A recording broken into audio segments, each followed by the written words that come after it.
Post-show Q&A for Midsummer Mysteries here on Table Story. And I know I don't have to say it, but I'm going to. Thank you all for being here. Thank you for watching. Even you also on the YouTubes. Support this great place. You can find us, what do you call it? The podcast version of this show is available over at tablestory.tv /Midsummer Mysteries. You can also find a bunch of stuff on that website, Twitch, tablestory.tv. You should go there, hang out there. We have a Discord that you can hang out at as well. If you're not the Discord, you should also go there. I'm sure there's a Discord command somewhere exciting that you can find. Watch Ungodly tomorrow, GM'd by our own PB, which is a wild ride. That is what I'm gonna say. It is a wild ride. That's an understatement. That is an understatement. Boy, I'm still trying to recover. Me too. That is. So thank you everybody for being here. We did a 6-episode run, let's call it a novella to be in period, of a system called Clockwork Dominion.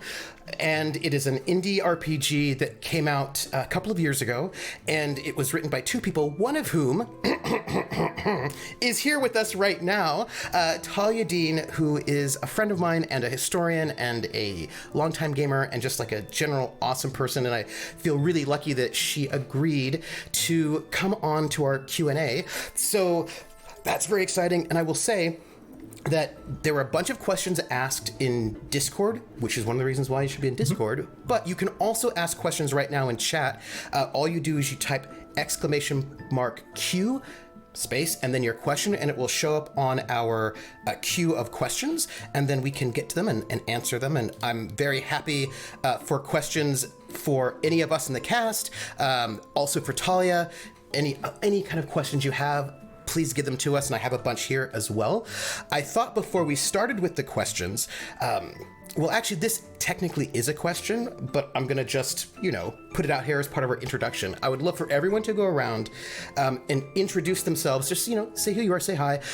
And one of the questions that was out there was, what is your character thinking about at this moment that we have the ending of the, that last minute when you're like, wow, we're in Nigeria. What is your character thinking?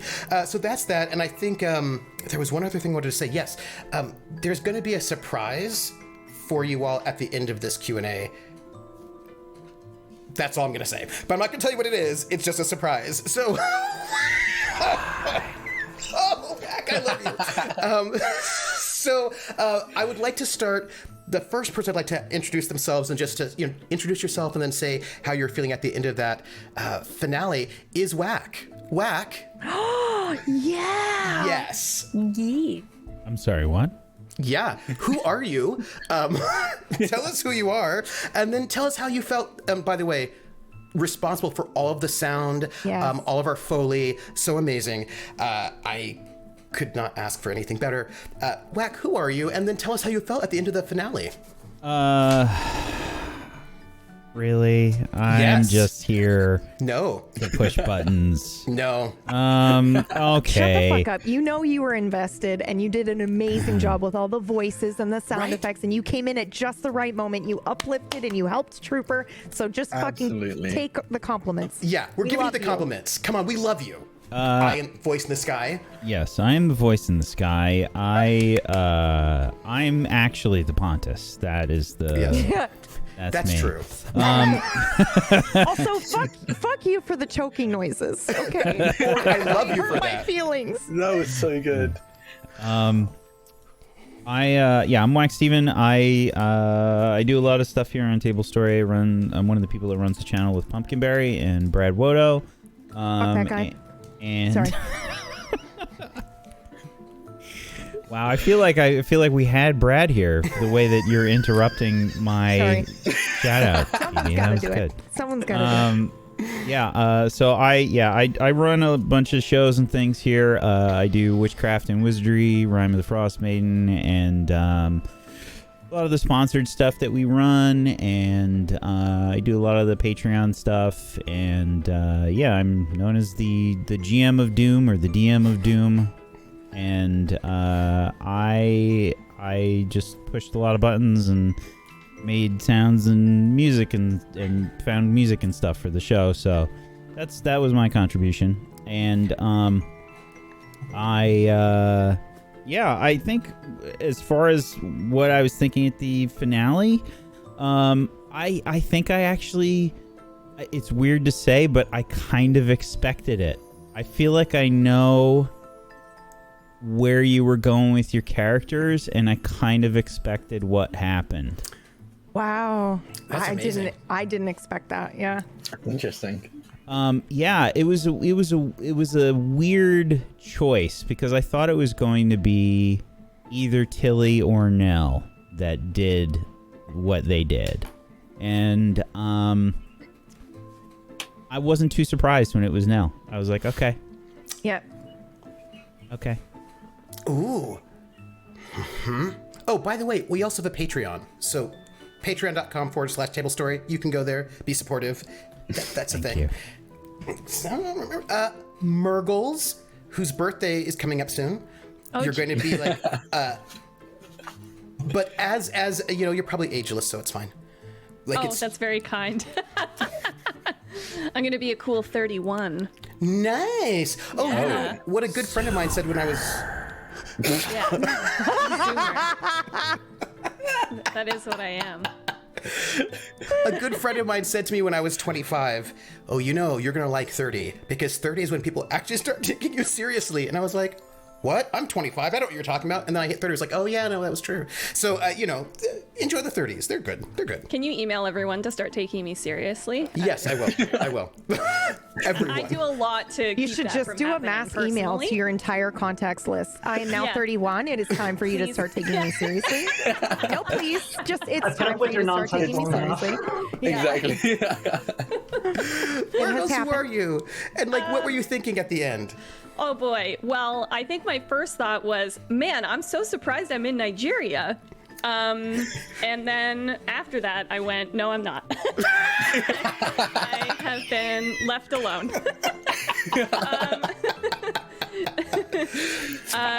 No, I think honestly, for me, I think it ended perfectly. I think it ended perfectly for Nell, and I think I sort of said a little bit after the stream about how Nell was trying to do everything she could to avoid not having her freedom, but in actuality, she had way more freedom than she ever thought she did. So I think it's going to be a really good lesson for her, actually, what true freedom is. So, yeah. And I'm Murgles. I did this show, and then I do some others called Witchcraft and Wizardry on Tuesdays, and I'm an animator and a storyboard artist by trade. And I'm making an animated film live on my stream Mondays, Wednesdays, and Fridays. So animated film from scratch. I've been working on it for like a year and a half now, which is crazy. So yeah. That's amazing. But yeah, thank you for having me. Aw, Drac, who are you? And what was Kalechi thinking, or what were you thinking right there at the end? Hi, I'm Draconics, or Drac for short. I stream all over the place, honestly. Just following me on Twitter is probably the best place to find out what I'm doing, because most of the time I don't know until like an hour before. So you can just follow me on Twitter and I'll probably tweet about it eventually. But what I was thinking was, oh, this is the last episode and I don't want it to end. It was honestly a ton of fun. Saturday quickly became like my most looked forward to day of the week. So seeing it end is kind of sad, but I also kind of like the ending was kind of, it gave promise for season 2, and I honestly am very up for season 2. Just putting it out there. So I'm looking forward to the season 2. Kelechi, oh boy, I feel like he's feeling a lot of things right now. He's still feeling a bit of the anger after those like dreams and visions of the past figures from each past. But I think he's feeling a lot of guilt right now for letting Nell walk forward into the Feywild, because there was definitely a point where he was considering sacrificing himself, and the fact that Nell beat him to the punch, I suppose. It was by accident, but yeah, he felt like at least he was more likely to survive something like that than Nell was, and he kind of feels guilty that Nell's the one has to suffer through that now. So yeah, I think he's not in a great place right now. I like that. But also, little old lady who called you grandfather? Yes. I don't. Okay, that's another thing. He's also very confused. He does not remember.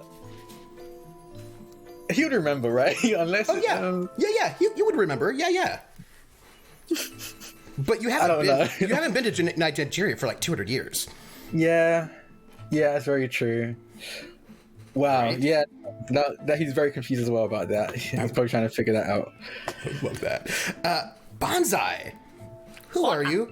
What were you thinking at the end? Hello, I'm Bonsai Baby. You could just find me here. I do woodworking and stuff on Twitch. I just make a lot of noise is really what it comes down to. I played Auto Spice, and at the end, it was actually very conflicting, because it was a very mixed emotion. I'm happy that I got my sister Buttercup. I am very upset at Tilly, because Tilly didn't let me, the apple doesn't fall far from the tree in terms of what Otto thinks. And he was willing, because Nail is essentially my other family, my proxy family, and so I am heartbroken. I like being with, Otto likes being with his sister, but he would have just, if he had a chance to grab Nell and switch places, he would have. Oh wow, really? Yeah. Absolutely. Because it would have been, if that was a choice, if there was no other proxy, he would have grabbed Nell, switched places, and rather have his two loved ones be in a better place than he was. Who's to say that the Queen of Summer's Fey Court is not a lovely place? I'm sure it's a lovely place. Because... Talia, who are you? and tell us what you're thinking at the end, because you have honored us by watching this show. So, well, first off, I'm a fan. It was an absolute pleasure to watch and hear all of you play through the sessions. Stephanie did an amazing job running the game.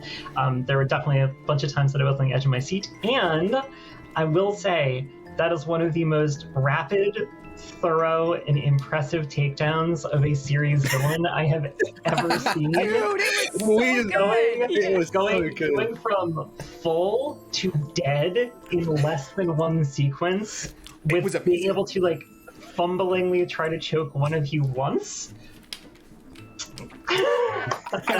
I had really bad cards for my initiative, and I was like, "That's okay." It was that Doom card in the initiative, man. Holy cow! And the fate in the initiative as well. Yeah. So I will say, a little more context. So I'm one of the writers and developers for Clockwork Dominion. I'm part of Reliquary Game Studios. So I did a bunch of work on the core book and Cabinet of Curiosities. I'm responsible for would say probably the slight majority of the rules system, but my co-conspirator, Zeke, is the person who gets all 95% of the credit for the initiative system. We had been working on that for a couple of years before the game came out. So it is always a pleasure to see people checking out the game and getting familiar with it and enjoying it. And I would say doubly so for how thoroughly all of you threw into it, the life you brought to your characters, and just the way you kind of wrapped your arms around the stories and ran with it. It was a delight to see. So I was smiling pretty much constantly for the last 6 hours of the campaign as you were running through everything.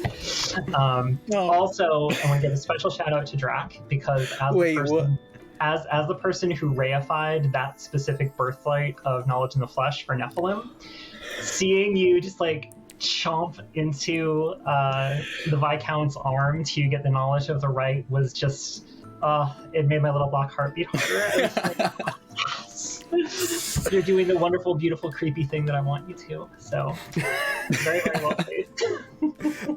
Yeah, it was so good. I was like, oh no. They were so good.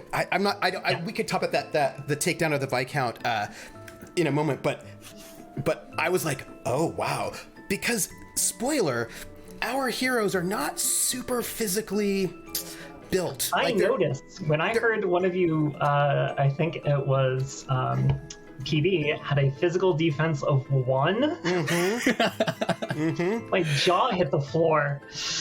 That's you're playing a dangerous game, my friend. Yep. I was like, okay. I was like, well, they're gonna try to get through a lot of these conflicts without, like, socially. Cool. And I was like, all right, well, the Viscounts. I try to, when I'm rolling up a character, I try to make sure that it makes sense. Yep. So I will choose like spells or something that makes sense for the character. And a lot of times when I'm playing with like meta players, for example, they'll be like, you know, why didn't you take Fireball? And I'm like, it didn't make sense for my character to have Fireball. And then they do that, like, oh God, she's one of those. It didn't make sense for Tilly to have any sort of like, maybe, I thought maybe she did fencing. And then I went, she never went to fencing. She probably was told to go to fencing, but then she was like, nah. Always ditch. Yeah, 100%. I'm gonna ditch, you know? I'm just gonna say, for the 2 XP it's gonna cost you, 1 dot in athletics is probably gonna be your friend. Okay, I will do that. I would hate to see her come to a bad end. So. It's only 2 dots. That's all you need. Just a little bit of athletics, you know. You've got some moves. That's okay. Actually... Like between now and the beginning of a season 2, I can have a training montage. It's fine. Yeah, there you go. You know? Just like. But that actually kind of plays into one of the reasons that we wanted to have social conflict be just as expansive and just as viable as physical conflict in the rules, and also that social conflict and physical conflict can still interact. Yes. Like my character may be complete rubbish in an actual physical fight, but if I have a lot of presence and a little bit of guile, some command, if I kick down the door, like grab a wine bottle off the shelf, smash it at the, smash it on the corner of the bar and point it menacingly at someone, and it can deliver the line like, you, sir, are in for a very bad time if you continue on this line of inquiry. If I could pull that off, that could stop a physical conflict. If we're in a physical conflict, that could distract that opponent from, say, Bonsai, who is actually a complete terror in a fight, who's like, oh, thanks, I don't have to burn a card getting through guard. I can just beat his face in now. Yeah. So we very much wanted to lean into that to get that flexibility. And honestly, we've even one of our playtest campaigns before we even released the game, it was not meant to be this. It was meant to be kind of similar to Midsummer Mysteries, that there was this scheming Fey lord who had been manipulating several families for generations, specifically to try to change the story around them so they could start exerting more deliberate influence in the mortal world. That plotline was completely abandoned by the players as soon as they started really coming to grips with the social conflict rules. And they're like, wait a second, we can actually attack and destroy other people's reputations? Yes. We can actually, when one person was like, wait a second, so if I marry this person who has a higher class than I am, I can actually permanently increase my social standing. Yep. And then the entire game became this Austen-esque like completely abandoned the entire plot line that the narrator had laid out. And they're like, no, we have to like do this thing to build up your reputation, so your reputation is high enough so that you can actually make a marriage proposal to this person and get married. And the whole thing became about marriage politics, so they could increase one of the people in their party's class up to class 4 by marrying the Lady Jane Dalton. And as soon as they did that, they got they got that person elected to the House of Lords, and then passed a bunch of completely corrupt tax legislation changes that enriched all of them, and that was the end of the campaign. Wow, that's amazing. I have a question about that. Were you watching this playtest campampain, or did you hear from the narrator after? No, that was actually my partner Zeke who was running. Okay. Okay. Because, man, that must have been wild to watch, like creating that and then seeing them, kind of sort of break the system, but they're not breaking it. They're just utilizing it in the way that you made it. So I'm curious how did you feel when you heard that? That was awesome. I was over the moon elated, because that meant that was something that people could actually get their arms around. Yeah. And one of the things that this is something that both Zeke and I had known for a while, but like a very, very much in like the metagamer, like I want to make sure that I've got optimal builds for things, and he was never that person as their play style at the table. Yeah. They're not going to give big detailed narration about what their character is doing in scene. They're not going to be super descriptive. They're not going to necessarily be speaking in voce for much time around the table. It's more like, my character does this, he goes and does that. But as soon as he was like, wait a second, I can actually have a mechanical impact on the game by saying my character makes an argument with presence and parley to try to calm the situation down, or my character uses presence and command to try to intimidate someone, and there was a mechanical on-ramp for him to still be able to exert that without being an actor at the table. Mm-hmm. He was the person who was all of a sudden like, wait a second, no, we are going to get me married to that Duchess. And he was actually one of the main drivers of that, which to me, that was a huge compliment. I was like, all right, cool. We don't need to make any further tweaks to the rules for esteem and reputations and social conflict, because they work. They're doing what they're supposed to. Yeah. One of the things I really like, especially for the audience who doesn't know, there's a conflict system, and there are like, let's say, 3 major types of conflict. There's physical, there's social, and then there are intrigues. And physical is, poke on your body. Social is to sort of try to convince people of things, and then intrigue is to sort of build your reputation or damage somebody else's reputation. And what's fascinating to me is that if you get into a physical conflict, let's say like combat, people have morale, and when they get injured, they lose morale, because the more injured you get, the less exciting it is to stay in a physical conflict. But you can also use your social skills to try to convince, to like lower somebody's morale or bolster the morale of your allies. So, and we saw in this particular campaign a number of times where things were about to get into a physical conflict, and our players were like, no, wait. Let's see if we can lower your morale so that you don't actually want to get into this conflict, or to sort of stop it. And I love the ways in which you can mix and match, because in some systems, talking and fighting are not related, right? Like once fighting happens, then all the talking stops. And if you are a social character, you have nothing really you can do. Or talking is mind control. Like I got the 20, therefore this thing that is completely ridiculous and impossible, I guess now has to happen, because there's no mechanical outlet for me to be successful otherwise. Whereas now it's like, all right, cool. So, you just got found out at 3 a.m. in Kensington Palace with like a sack of the royal silver over your shoulder. And you're like, yeah, I know. I drew the fate card. I'm like, I'm one of the new under-butlers. Sorry, you haven't met me yet. I'm just taking this off to get polished. I'm very eager to start my work. And the night watchman who's just found you has gone from hostile to guarded.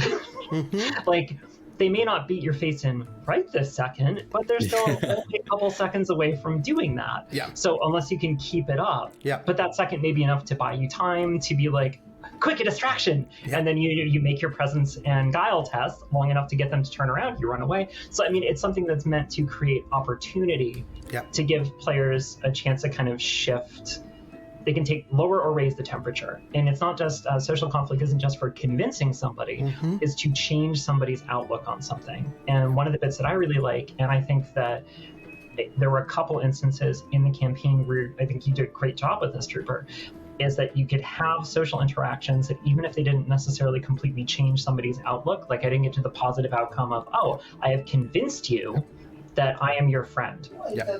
But things where it was like Otto was able to, even though he was moments away from stabbing the Viscount, or slicing the Viscount in the throat, was able to just be like, oh no, everything's fine. And it was just enough to keep his attitude towards Otto enough that things could keep going. Yeah, I love that. So there was a question that I just want to answer. It's a question for me, but it also relates to Whack also. Somebody asked this question, which I thought was funny, and it was, how much did I think of the question was from Kunabula. How much was the Gossip Meister an NPC in your mind, Trooper? Especially in the temptation scene, the person been benign and narrating almost unveiled what felt like true colors. It was a delicious twist among many. And for me, when I was asking them these questions and was kind of like out of character time, the Gossip Meister certainly was an NPC in my mind in a certain way. Like, they were clearly somebody who was not really super upper class, but got to hang out with the upper class quite a lot, enough, right? So they were like in, but probably not as upper class as they'd like to be, but like super bought into it, and wanted to sort of like get all the dirt as they could because it's their way in. And then of course, with the temptation at the end, personally for me, a lot of people think of like as a GM, like you want to get the really big challenge, you want to get your challenge ratings right, you want it to be like really hard, and they got to roll the dice and all that. And I was like, no. That's not as interesting to me as asking them a question that I don't know the answer to, and that dice will not help you. No card, no dice will help you. I want to know, hey, do you want ultimate power? Like, there's no card you can draw for that one. I just want to know, do you want it? Do you want it? You could take that power. And that for me, like, my favorite climaxes are ones where you've got to draw cards or throw dice to get there. But when you get there, it's really all on you as a player. And so I was thinking, if Whack is the Pontus, right? Then the Gossip Meister is a little bit more order, but attempting perhaps corrupting order. Like, hey, don't you want to maybe, like, you could have all of that. You could have all of that. Don't you want it? Right. And so for me, I was thinking of the Gossip Meister as a sort of a weird floating character who exists in this kind of strange space to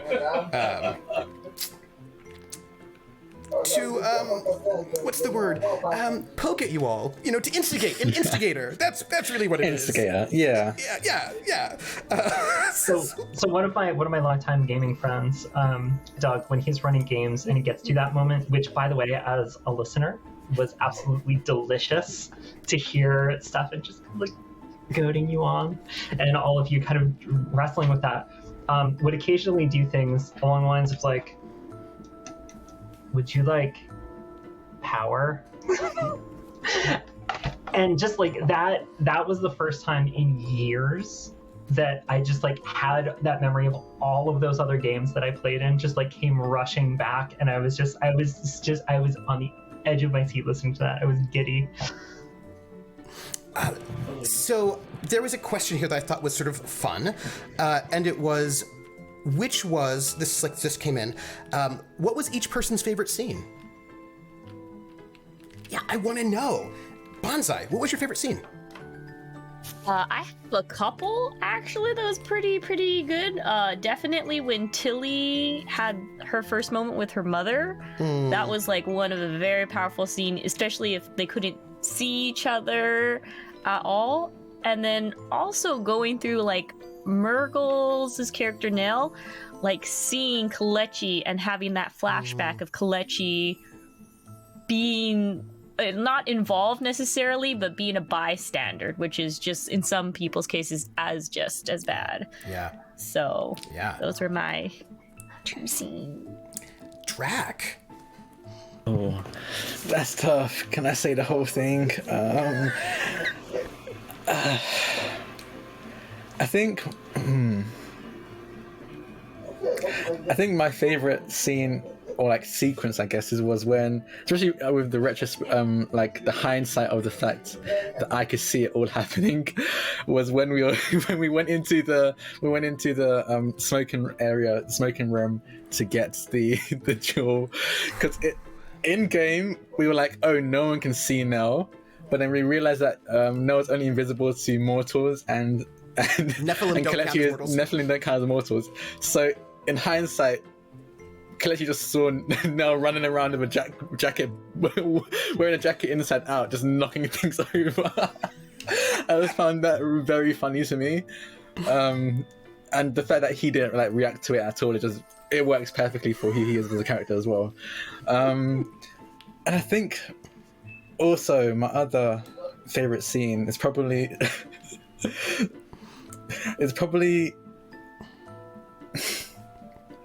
I guess it wasn't like a proper scene, but it was when I picked up Tilly, and I think it was PB immediately thought when Chief was asking like, where are your hands? I think PB thought you were gonna ask where are your hands, and I was like, yeah.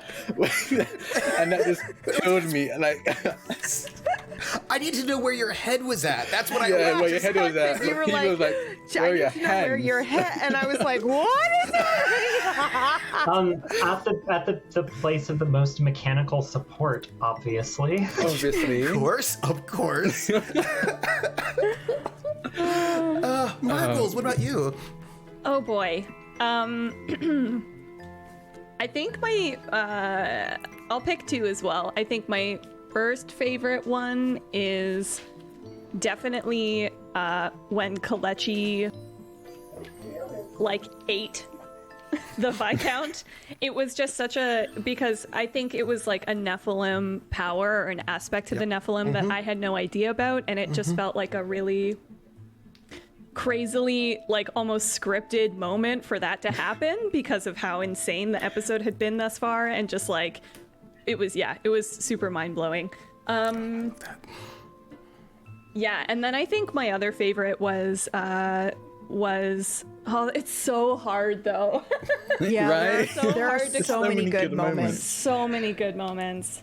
I think Otto's story was extremely touching, and I think especially when Otto came back without the glamour, that was like a really powerful moment in the show. So yeah, like when loved that one. Kalechi asked, "Is this how you want to look?"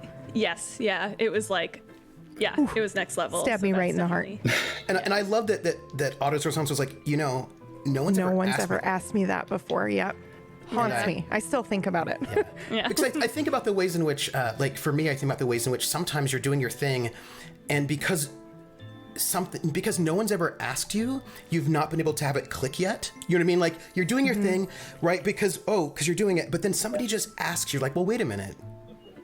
Well, how do you feel about that? And all of a sudden you think about it and you're like, yeah, the power of the ask. It's right. crazy. And then everything clicks and you're like, right, actually, yes, this is. How do I feel about this? Like the gift of someone just being curious. I like curiosity is, I feel like something, one of the greatest gifts you can give someone. It was a really beautiful moment. PB. Okay, so two moments have been nabbed. I hate going last, but that's okay. It's just because there are so many good ones. It's very easy for me to think of another one. Okay, so my blood ran cold when Kalechi said the whole M is for murder moment, but when he said the goggles are for what comes after, I felt like everything changed for us and our perception of Kalechi after that moment. So I really enjoyed that. I'm gonna go with 3 because I'm going last. So there. Your channel. The moment with Bonsai when Otto was kind of remembering, you almost got me. I had to put my nails in my palm so I didn't cry. So yeah, that was a really, really good scene. Nell's scene was really good too, like her reveal. All of the like backstory reveals were really, really good. But I think my favorite moment isn't so much a sequence as just the absolute insanity that Kalechi kept drawing the fate cards. and Nell kept drawing the doom cards. And in that finale, we drew a doom and a fate. Like the odds were so insane. So I think that's something wild. I will go away thinking like this game was haunted. Yeah. So it was and like really, really two of the times Kelechi put a fake card was in response to something related to Tilly, which I found very amusing as well. Just wild. Right, and because you think about Kelechi being the character who is most in tune with the clockwork, and Nell being the character who's like, nah. Like, this is like, and okay, then whatever. she's the one like stuck in the clockwork at the end. Well, so in like, the Pontus in the end, right? That's another answer. That whole ending was amazing. It really felt like I was watching a Netflix TV show that ended for a season 1. Like now, like it. Yeah. It was great. It was so good. So yeah. Okay, those are my 4 answers. I'm sorry. I'm sorry. Can I add one? Please. So this is not a favorite moment. This is the moment that almost broke me in terms of out of character kind of thing. Like inside, it was just like, oh my God, I don't know if I can like stay without crying. Was when Kelechi revealed about the horrific past, and it was just done in such a subtle way. And it was just like those moments of silence that I was just like, oh my God, am I gonna cry? Yeah. Because this is heartbreaking, like all of that. And it was just like, and how he went out of his way to say, I don't make eye contact. And I'm just telling you this with my back to you, like, oh my God. So good. Talia, do you have one? I mean, you weren't in the show, but I mean... So for me, I have to say generally, one of the things that really stood out about just watching the entire series and literally everybody on the cast is you're all willing to put yourselves out emotionally for your characters in a way that not very many people do. And that was really exciting for me to watch because I could see how present all of you were and how you were kind of really throwing yourselves into the story, which was just fantastic to watch. One of mine, and this one may seem a little weird at first, but I think it was an important kind of turn of the worm for a slight shift in tonality, and I think a shift in how a lot of your characters were thinking about what was happening, was the kind of collective shrug to, oh, oops, we killed Poseidon because we didn't pay any attention to what was going on. But I mean, that doesn't really throw our plans, and everything's completely different. But we're just gonna roll with it. It'll be okay. And because I feel like that was the moment where there was a before and after on either side of that for the overall group cohesion. Yeah. Because you're like, okay, no, we are all fully in this together with one another in a way that you hadn't quite been before. You just had to, commit deicide to have that happen. Yep. I mean, who doesn't? Most friendship groups get together. Yeah. There was at least go together, stay together. That's how it works. At least a few divine courses in your wake, and everything's good. Exactly. Yeah. So there was a question about that, which was the question was, wait, did Poseidon really die? Like, do gods die in this system? How does this work? What? There were some questions. There were some questions about Poseidon, and I will note that. Also, the players asked me questions about Poseidon. Yeah, we did. What happened to Poseidon? Do gods stay dead, or do they revive like Nephilim do after a while? And so this is something that I think Talia can especially answer. But most of these things are wildlings from the Borderlands, right? And they manifest as we dream them. So Poseidon was killed, right? Because Poseidon was brought to this space. So Poseidon died, drowned in air. But that doesn't mean that Poseidon will stay dead. Poseidon will come back as we manifest Poseidon in our minds. The only thing is, it is 1896. It's not ancient Greece. So how Poseidon will come back will not. He's coming back as Aquaman. Well, just will not be the same, right? It will not be the same because it will be very much influenced by how people think about Poseidon in 1896, which is not the same as it would have been. Talia, I know you have some insight because, Yeah. So that's really one of the beautiful things, and we took pains in how the core book, and this is talked about in a little bit more detail, a little bit more nuance in Cabinet of Curiosities, but we took pains to point people in the direction of the Borderlands as a source of potentiality. And wildlings and fae, there's not really a universal right answer. Yeah. So kind of pulling back to the clockmaker level view, the Borderlands are kind of the leftover stuff of creative potential that's kind of the after effect of the act of creation, where the clockmaker was like, all right, I am enacting my will. There's going to be this perfectly ordered divine plan that is being made manifest. And that was just kind of thrown out into existence, whereas there was only the Pontus and the clockmaker at the beginning.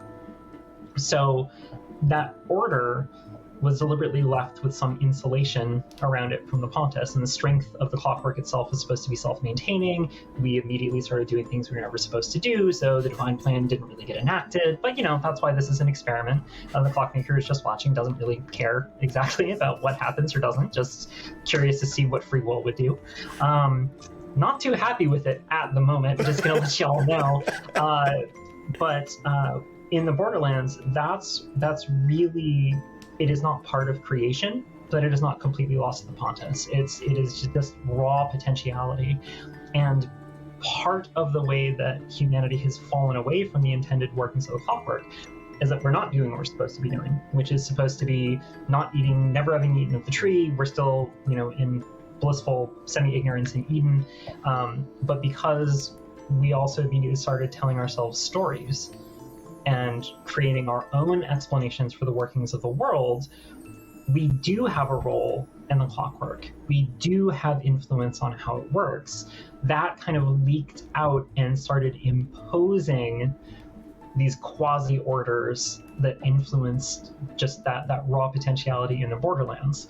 And that's something that if you have characters that are like super committed to mystical study and magical practice, etc., or in the case of older Nephilim, the original Gregory that fell, a lot of them left out there because I don't have a place that I want for myself in the clockwork, so I'm just going to go make it out in the Borderlands.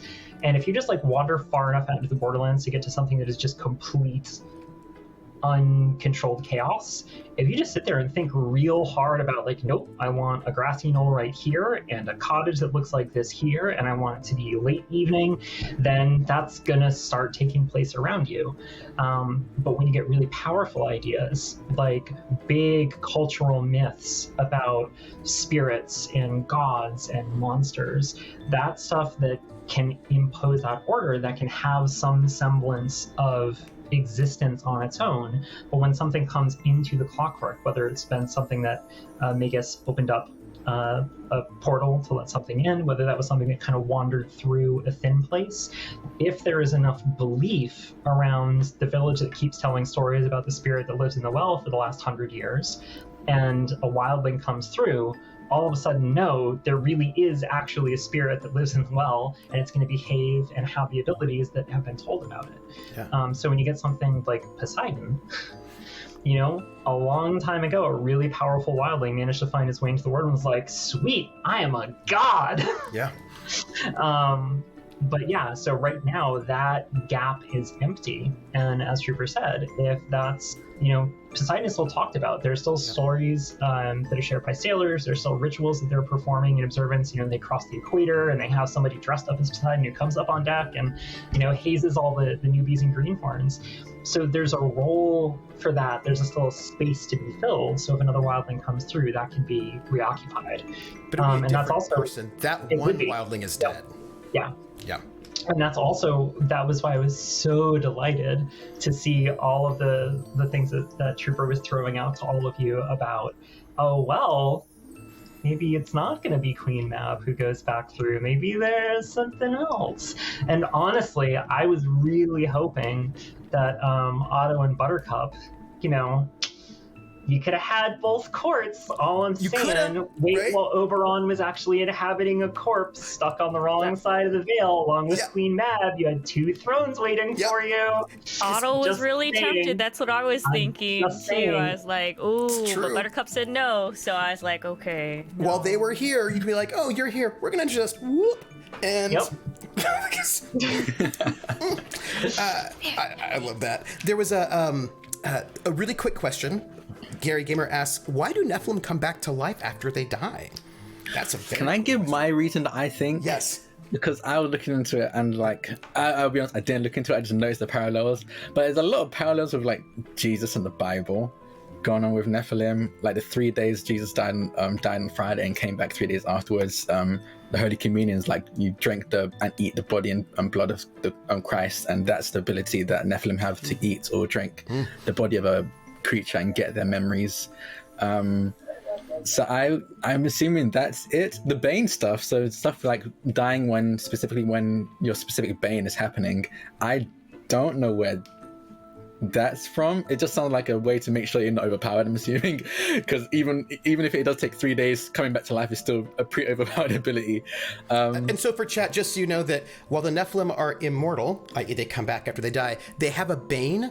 Each Nephilim and each player would pick a Bane for their character, and if they die within the circumstances of their Bane, they do not come back. So for Kalechi's Bane, it was that if he dies while church bells are ringing, which is why it was always like, what time is it? Like, oh, well, it's specifically 6 o'clock, the bells are ringing. They're like, oh, no.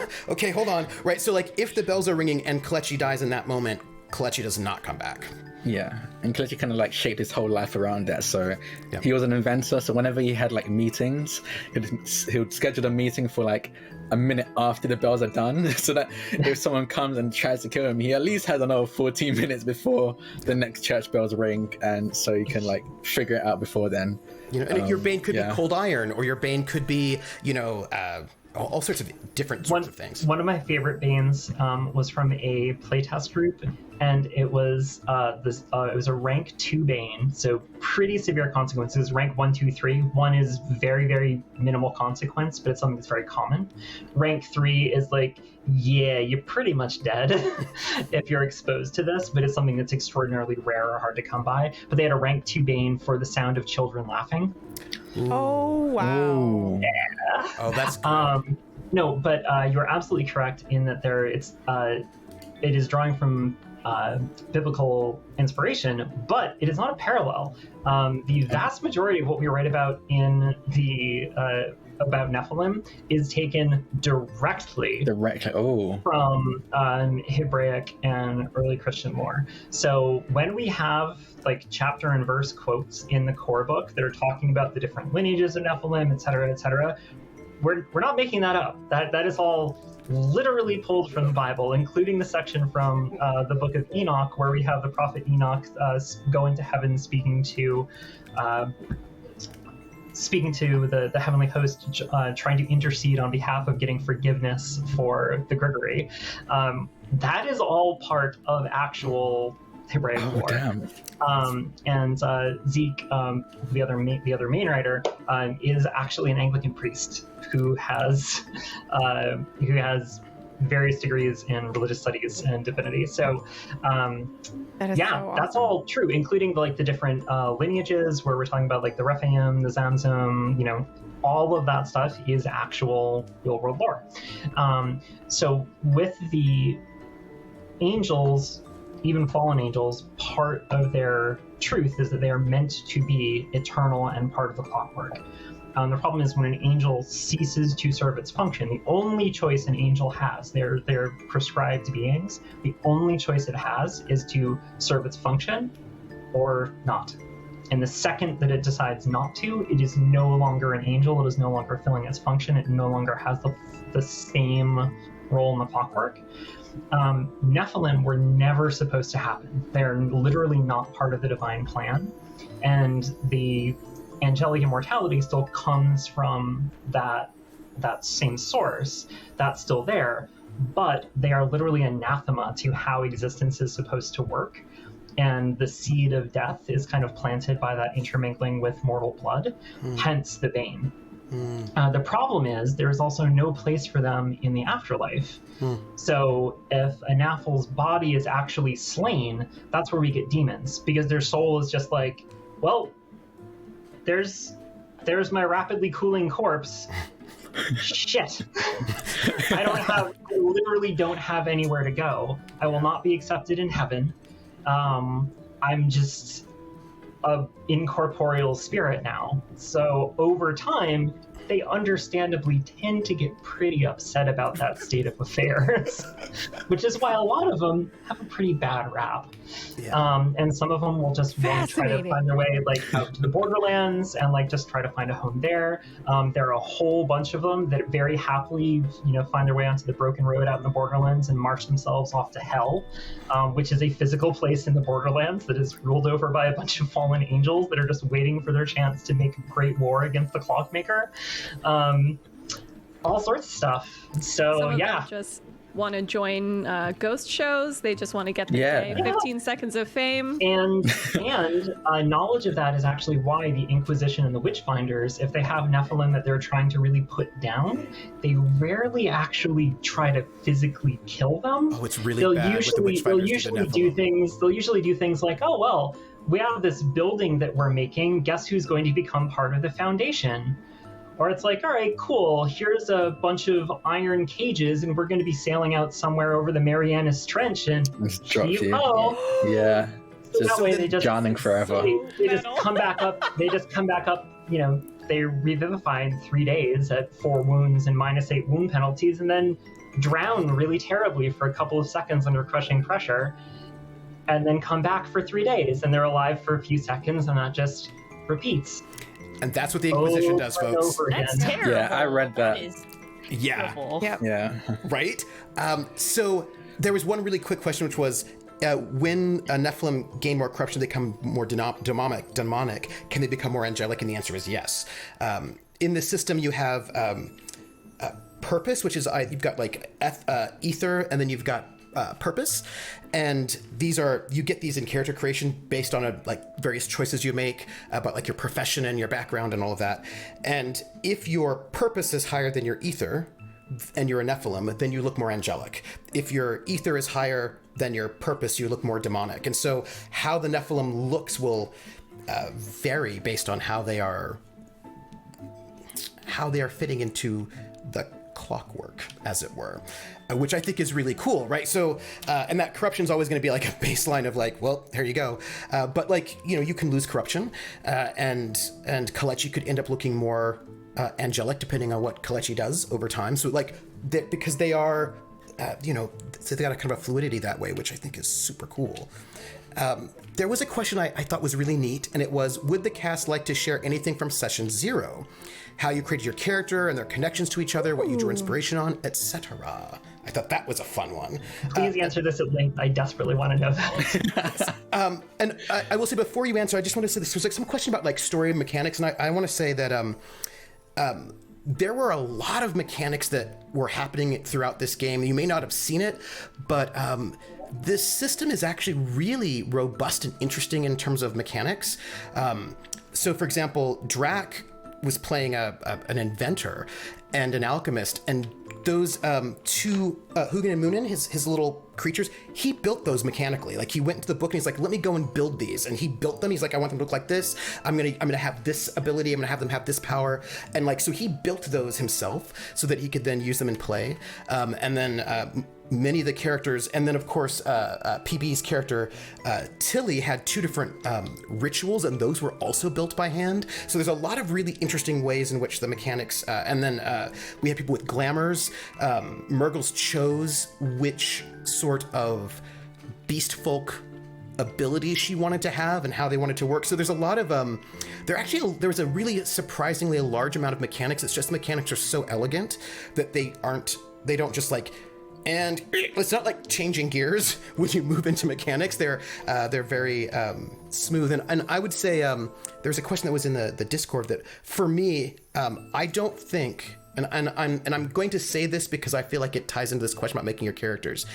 For me, I've run a lot of different systems, and I often say and this is, maybe it might be how I GM, it might be whatever, I often cannot tell the same story in one system that I would tell in a different system. Like if I had the exact same concept as this particular thing, the Midsummer Mysteries, but I did it in if I did it in D&D, or I did it in whatever other system, it just wouldn't have been the same. The characters wouldn't have been the same. How things worked wouldn't have been the same. The very mechanics of the system itself, not just the lore, but the lore is also really tied into the mechanics, meant that I could not as a GM have done the same things at all if the system were different.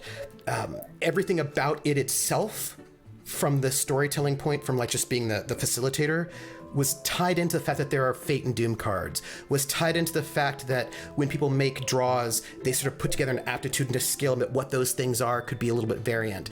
The fact that Nephilim come back to life after 3 days or can gain a skill, how magic works. Like a lot of it was happening. You may not know this. There are different ways to do magic, but like one way is that you sort of take a noun and a verb and two nouns, and you create them together. And so much of what you saw was actually something that was mechanical, right? So when the Queen of the Fae could not see Tilly, it was because somebody had put a ritual to obscure Tilly from the Queen of the Fae, because they really did not. It's in the book, yeah. It's in the book, right? Wild. It's wild. They didn't want her having access to her daughter, who they figured, who believed so much in her and had so much the qualities of what makes the Saley Court the Saley Court. They did not want her having access to Tilly, right? So like, we're going to just obscure that from her. And like, so much of what you saw was actually all supported by the mechanics and inspired by the mechanics in a way that if I were running a different system, I don't know if I would have had some of the same ideas. Yeah, PB. I have a question for you. So what came first? Idea or the system? Oh, that's hard. The system first, I would say, right? Because I always try to make an idea that works within the system, right? Like for me, I was like, you knew, so you had the system and you were like, I know I want to run something in this. Yeah. What? Okay. Yeah. And then I was like, I want to run something in this. That makes sense to me. Mm-hmm.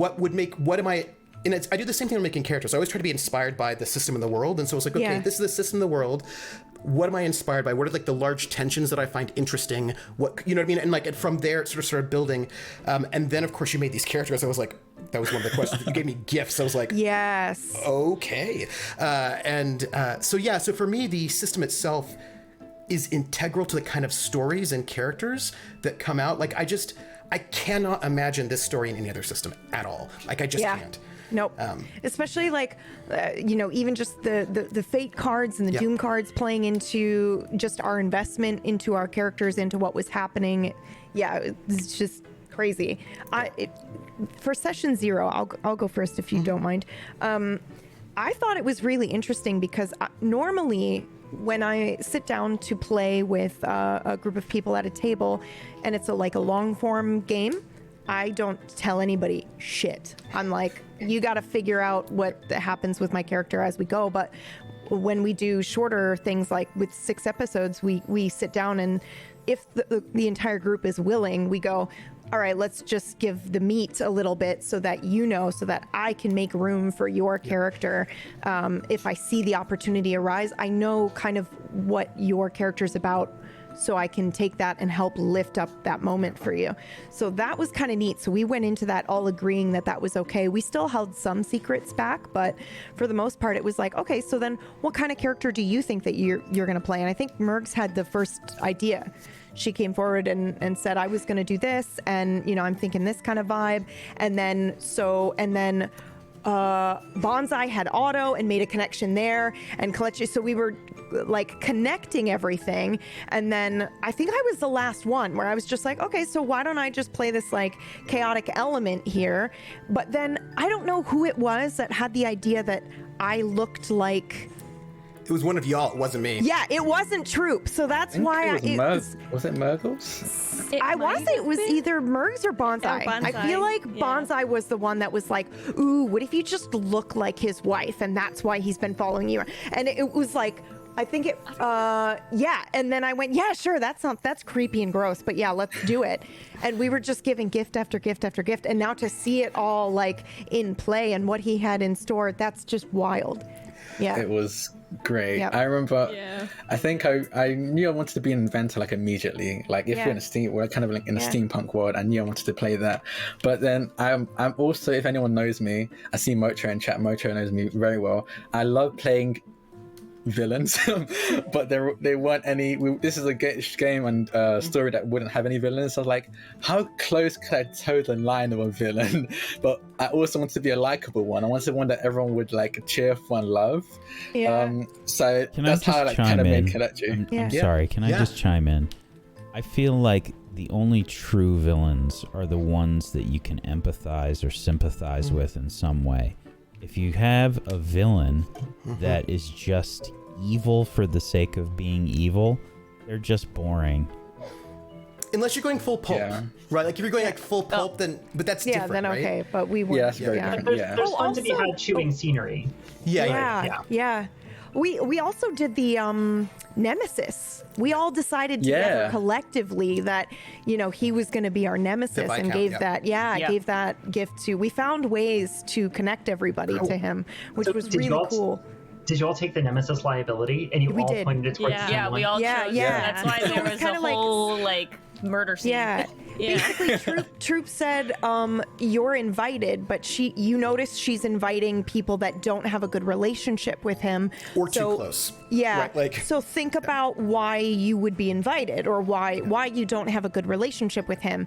And then we just openly were like, okay, so what if this happened between me and him, and then it was like Mergs being like, what if I was part of that experiment, and just like all of this stuff lacing in together, and then Otto coming in saying, okay, I was a business part, and he's like constantly undermining me and like all this stuff, and it was really good. It was a lot of yes-anding all the way through that session 0 character creation. It was really something else. But a lot of it was meant to be an hour as well. It was meant to be like an hour, and we spoke for like 2 or 3 hours.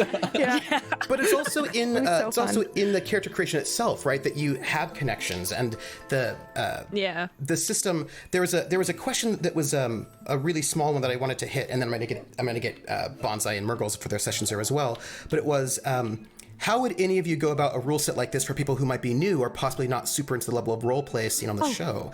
Are there certain rule sets? That you would avoid? How would you adapt or practice for letter RP? And I just want to say that I would say that this, because I've also run this at Gen Con, I think this system, for me, if you have people who are not super into role play, and people have different opinions on this, but for me, I find that what's really crucial is to have a rule set that has mechanics for social things. Because people who've never done social things before, who are not super in RP, they sometimes feel like they can't do anything. But if there are rules in how to do social things, that gives an entry for people who don't have a lot of experience for RP. And this system actually does that. If you are not comfortable RPing before at all, or you're very new to it, this system gives you the tools to do social things, even if you yourself don't have a lot of like big RP skills. And I find that is, or you're just awkward, right? Like I find some people say, oh, like you don't need social rules. People can just RP. And it's like, but what if you don't have social skills? You should be able to play a social character even if you don't have social skills. And I love that. Or just don't like doing it. You just don't like doing it, right? Yeah. Like I know people who could talk butter into stopping melting, and they don't like in-character RP. Yeah. Yeah, and I love that this system allows for that too, right? So you can do, in this system, it allows for you to meaningfully engage regardless of your comfort level when it comes to being in character, out of character. And I also think that this system, I would say, is I like it for new people because it's scalable, right? Like you can do, if you want some magic, you can just do glamours, so you don't have to get super complicated if you want, or charisms, or you can get really complicated on the other end.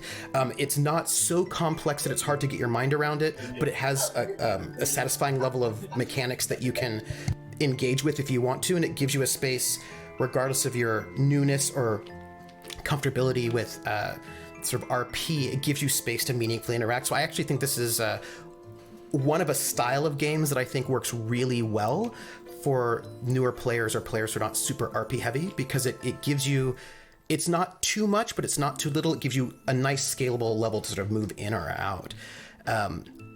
Murgles, what about your session 1? Yeah, so Nell came to me really quickly. party? Yeah. No, it came to me really quickly, like just thinking about what I wanted to do, and I read up quickly about beast folk, and I thought that was super interesting. And then I really just wanted kind of like a scrub thief. Like I wanted someone who was going to be completely useless, didn't want to be there, wanted to leave, just wanted to steal something and then get out and have no interest whatsoever in any of the like narratives going on with anyone else. And so I knew that I wanted to kind of be like a little bit antagonistic, but then when we got to session 0, creating the flow of what we were able to do and create the connections with each other and stuff, it really helped to flesh her into like a real character who, you know, some of the questions that you asked, I think my favorite question that you asked, Trooper, in session 0 was like, do you think Nell would care about the clockwork, or like, do you think she would be aware of it? And I thought, well, she grew up completely poor, and for her, like, life and survival has nothing to do with these grand events that people care about. Like, she just needs to eat today. And so I made the decision that it wasn't going to really affect her. And then in the first episode, I don't know what came over me, but I was like, she's a denier. She's a denier. She's a denier. Flat earther, let's go. Just leaned into it right away. So yeah, it was an awesome session 0. Bonsai. Hello, yes. Well, I'll be honest, when I started making Otto, I actually had a freak out because I made a very, very social, inept, playboy kind of character, but I am a very not social person, and so I freaked out a bit, and I was like conflicted because I really wanted to play this character with this kind of like using their words, a silver tongue kind of thing, but I was like, oh god, I am an awkward person. Can I play this person? Because that's what it is. Like, and also I'm coming off of COVID, like the shutdown kind of thing. So I was like, how do I interact with humans? What is did slick? a killer job. Oh my gosh, you did. Thank you. Yeah, You really did. I personally am. I feel as a GM that after this, like these first 6 sessions, the team has come together, and now I want all the conversations. Like I want a season 2 because there's a dinner that has to happen where they need to talk to each other. Like there are all these, like I feel like you've all sort of got to that point where you're like, now we can just like do this stuff. I will say about the session 0, as a GM, this is something that I do. I am not a GM who says, we're going to play a game, make a character. I'm always a GM who gives some kind of framework for the character, for character inspiration. Like, you can do what you want, but here's the framework. And what I said was like, okay, so your setup is there's going to be a party, and there's this party. Also, bad things are happening in the neighborhood where this party is going to happen. It happens every year. And normally this is what the party is like. But this guy, this Viscount, has been mysteriously not visible for the last 6 months. And he mysteriously also married this noble woman from Sweden who no one has ever seen. And that's suspicious. And she's decided to upend all tradition and invite a bunch of people who should normally not be there to their big party. And you are one of the people who's been invited. And she's specifically inviting people who do not have a good relationship with him for some unknown reason. So either you are somebody who would be invited by her, or you could have been somebody who's been traditionally there, but think of somebody who would be at this party. I like to give some kind of framing whenever I do a campaign, because I find that little bit of structure really inspires people to make characters that they might not have done otherwise. And I don't know what the character's going to be like, but I always try to give somebody something to hold on to when they're sort of imagining their character concepts, something that will... and Sweden, by the way, was a nod to Midsummer, the film, right? Right, so just to give them that kind of a thing, because I find it helps make that session 0 easier. Yeah, PB. Sorry, I just remembered something, and it's just a really neat tidbit. In session 0, so... Troopers GM'd me before twice in historical things, and that's what I thought this was going into it. I was like, oh, it's gonna, so I hadn't had a chance to read the system yet, and I hopped into character creation, and I'm like, okay, I'm here, I'm ready to go. And then Mergs is like, I want to be a changeling, and I'm like, wait, what? You know, and he's like, yeah, and there are Fae, and I'm like, wait. And I I said, is it Fae like, you know, or is it Fae like the real horror stories that we've heard, like snatching children and shit? And I remember your face, Troop. You were just kind of like, oh yeah, it's that one. Knowing what I know now, it's like, oh, of course it is. So yeah, I do want to say that was a neat tidbit. Yeah. I want to say that Bonsai actually reminded me, the first iteration of Kalechi, I actually wanted him to be like a accidental seductress kind of deal. Like, he had no idea, but he was just very seductive. Like, he just could seduce anyone, and it's always by accident. He never knew what he was doing, but always seemed to happen. He did. Yeah, it worked. Apparently, yeah, but when I played him, I was like, nah, I feel like he'd be the one that doesn't understand social cues. I'm going to go with it. I'm just going to lean real hard into that. And apparently it turned out great. Yeah, so session 0 actually is when because I normally try to put down a character that in another player character that intrigues my character, just so that I have something to kind of like, I do that, and then if there's one that might be friction, I do that as well. And I just put it on my character sheet. I never expect it to come out during play, but when you said that in session 0, I think it was like, how did we meet? Or because we decided we were going to know each other, and we decided we met at a party, and I just came up and started speaking to you. And that moment, the fact that you're the only person that has ever just treated Tilly as a person and not like, you know, oh, and you're not a lady or you're whatever. You just accepted her for who she was. Yep. I was like instantly, okay, yep, she's going to be interested. So, yeah. Bonsai. All right, so I'm gonna highway Rob this conversation and say I was Team Thruple. Thank you. I was like, you know what? Why does only have to do one pairing? I'm going down for the polyamorous. Yep. You know, I'm for Team Thruple. I'm pretty sure we all were Team Thruple. Yeah. We're all team. I think all of us. Yeah. Series 2, baby. Go get your girl. Season 2, here we go. Let's go. One little thing I thought was really interesting about Kalechi that I was very excited about was the way that Drac was talking about the things that, because Kalechi has, you know, done things that maybe are unpleasant. But one of the things I was thinking about was this thing that, like, Kalechi has lived for a couple hundred years and cannot die. And Kalechi has killed himself multiple times in explosions in working on his inventions. But this idea that for him, for a number of reasons, mortality is not completely clear to him exactly, right? And so some of the things that he does that might seem very harsh are coming from a space where he's not immortal, right? And he doesn't necessarily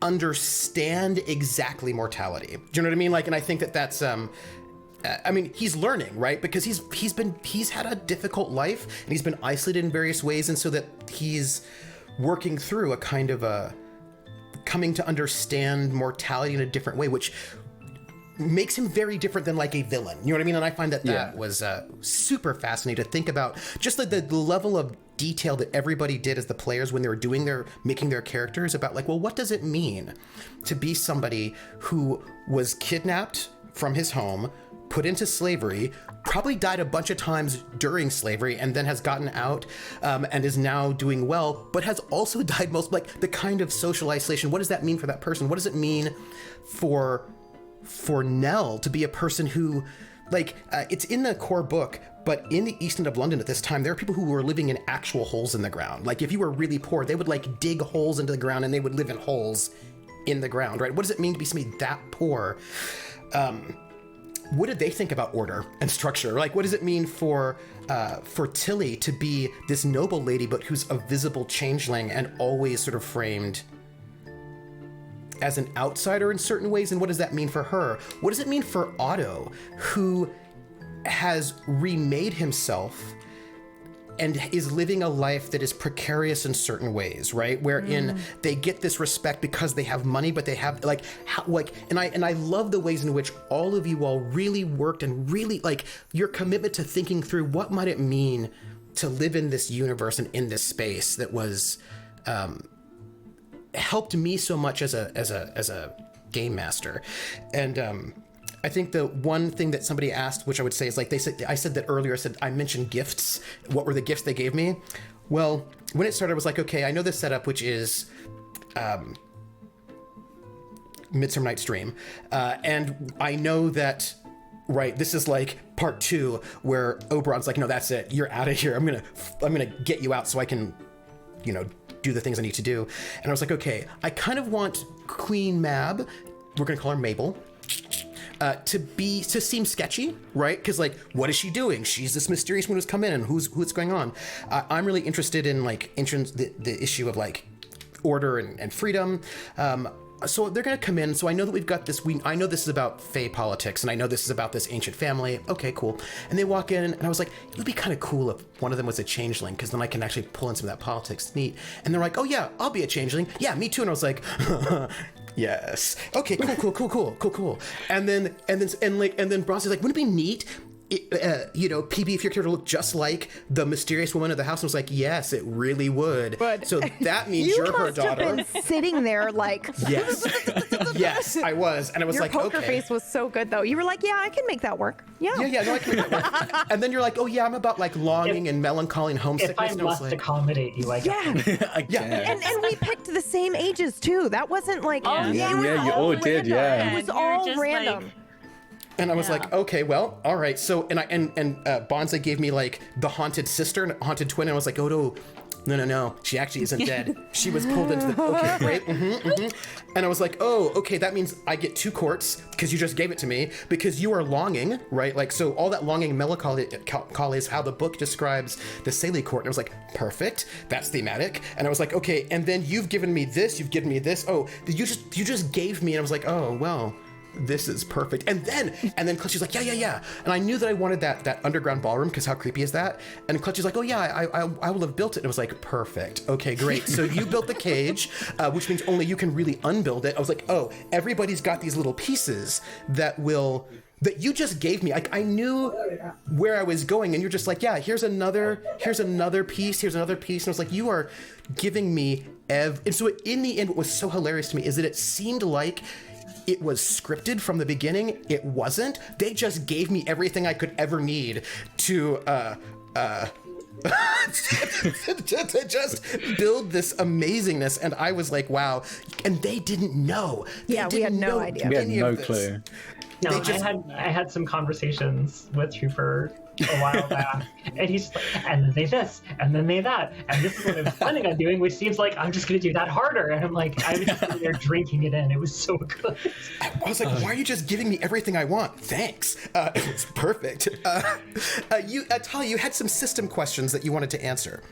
Yeah, there were a few that I had seen that came up in chat that I can kind of grab on batch. So in no particular order. So questions that come up about like mechanics and choosing those to support play, and there were a couple of different related ones. So one of them was specifically about why cards. Yes.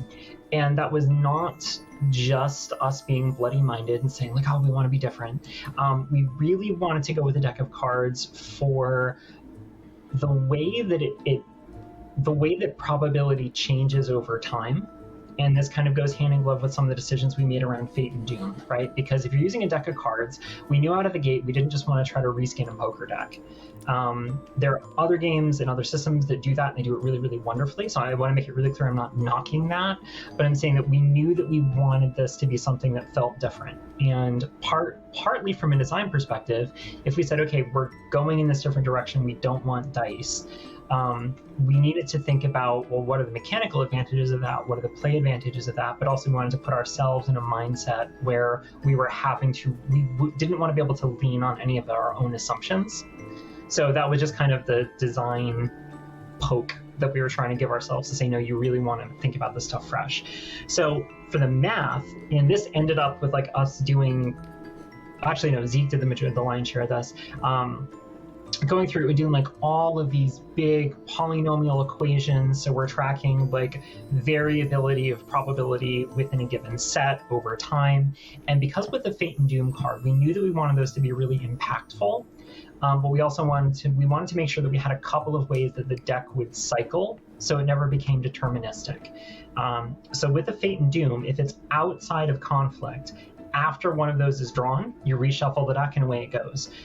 So that way you're starting off with a clean deck. That means there's no hard limit for how frequently you're going to see Fate or Doom in a given session. If you're in something where people are drawing more frequently, you can expect that that's going to be a higher stakes, because you're generally moving into things where you're depending more on active conflict, or at least active contests, rather than purely narrative stuff. And also, by having the social element in that, we weren't dependent on people at the table just acting. Like, people could still be making social tests, routinely, even without going into a full social conflict. So that was good because that helped us keep tension. Also, because we were only dealing with a total 2% chance, that's lower than most tabletop systems in terms of the chance for throwing a crit. So that gave us the design space to make those more impactful. So saying like guaranteed success, guaranteed failure, each counts as a +5 or a -5 on top of that. So you can really kind of compound the mechanical impacts of it. The fact that both of those were given extra weight for the conditions that could be thrown. So even if you pull that as a condition rather than a test, you still have something impactful. The fact that we then blocked off the ability to use purpose or ether when that came up, because like giving a chance for players to have a little bit of protection or manipulation of the deck, that really worked for us in the idea of like there is a plan, but also people who are outside of it, like there's some chaos, there's some unpredictability there, you're not locked into it. So that kind of fed into giving some narrative heft to the deck. When we actually started going through and play testing, an unintended consequence, but one that we found that was really beautiful and we can really lean into when we're running the game and acting as narrators, that gives you so much you can do to alter the feel and the mood, especially when you're playing in person. Because if it's something like, okay, cool, we're all around a table, we've got one deck that's in the middle of the table. If I'm going to make a test for my character, it's not me picking up my dice, taking a roll in front of myself, my head is down on the sheet, I do my algebra, and then I tell the table, pass, fail. It's something where, and you all did a beautiful job of this, I couldn't have asked you to do it more, somebody pulls like the -4 on a really critical test, or almost every time the Fate or Doom card comes up, it's cheering, or people, you can just like see their faces fall for everybody at the group. So we started seeing that there's this really great social element to that.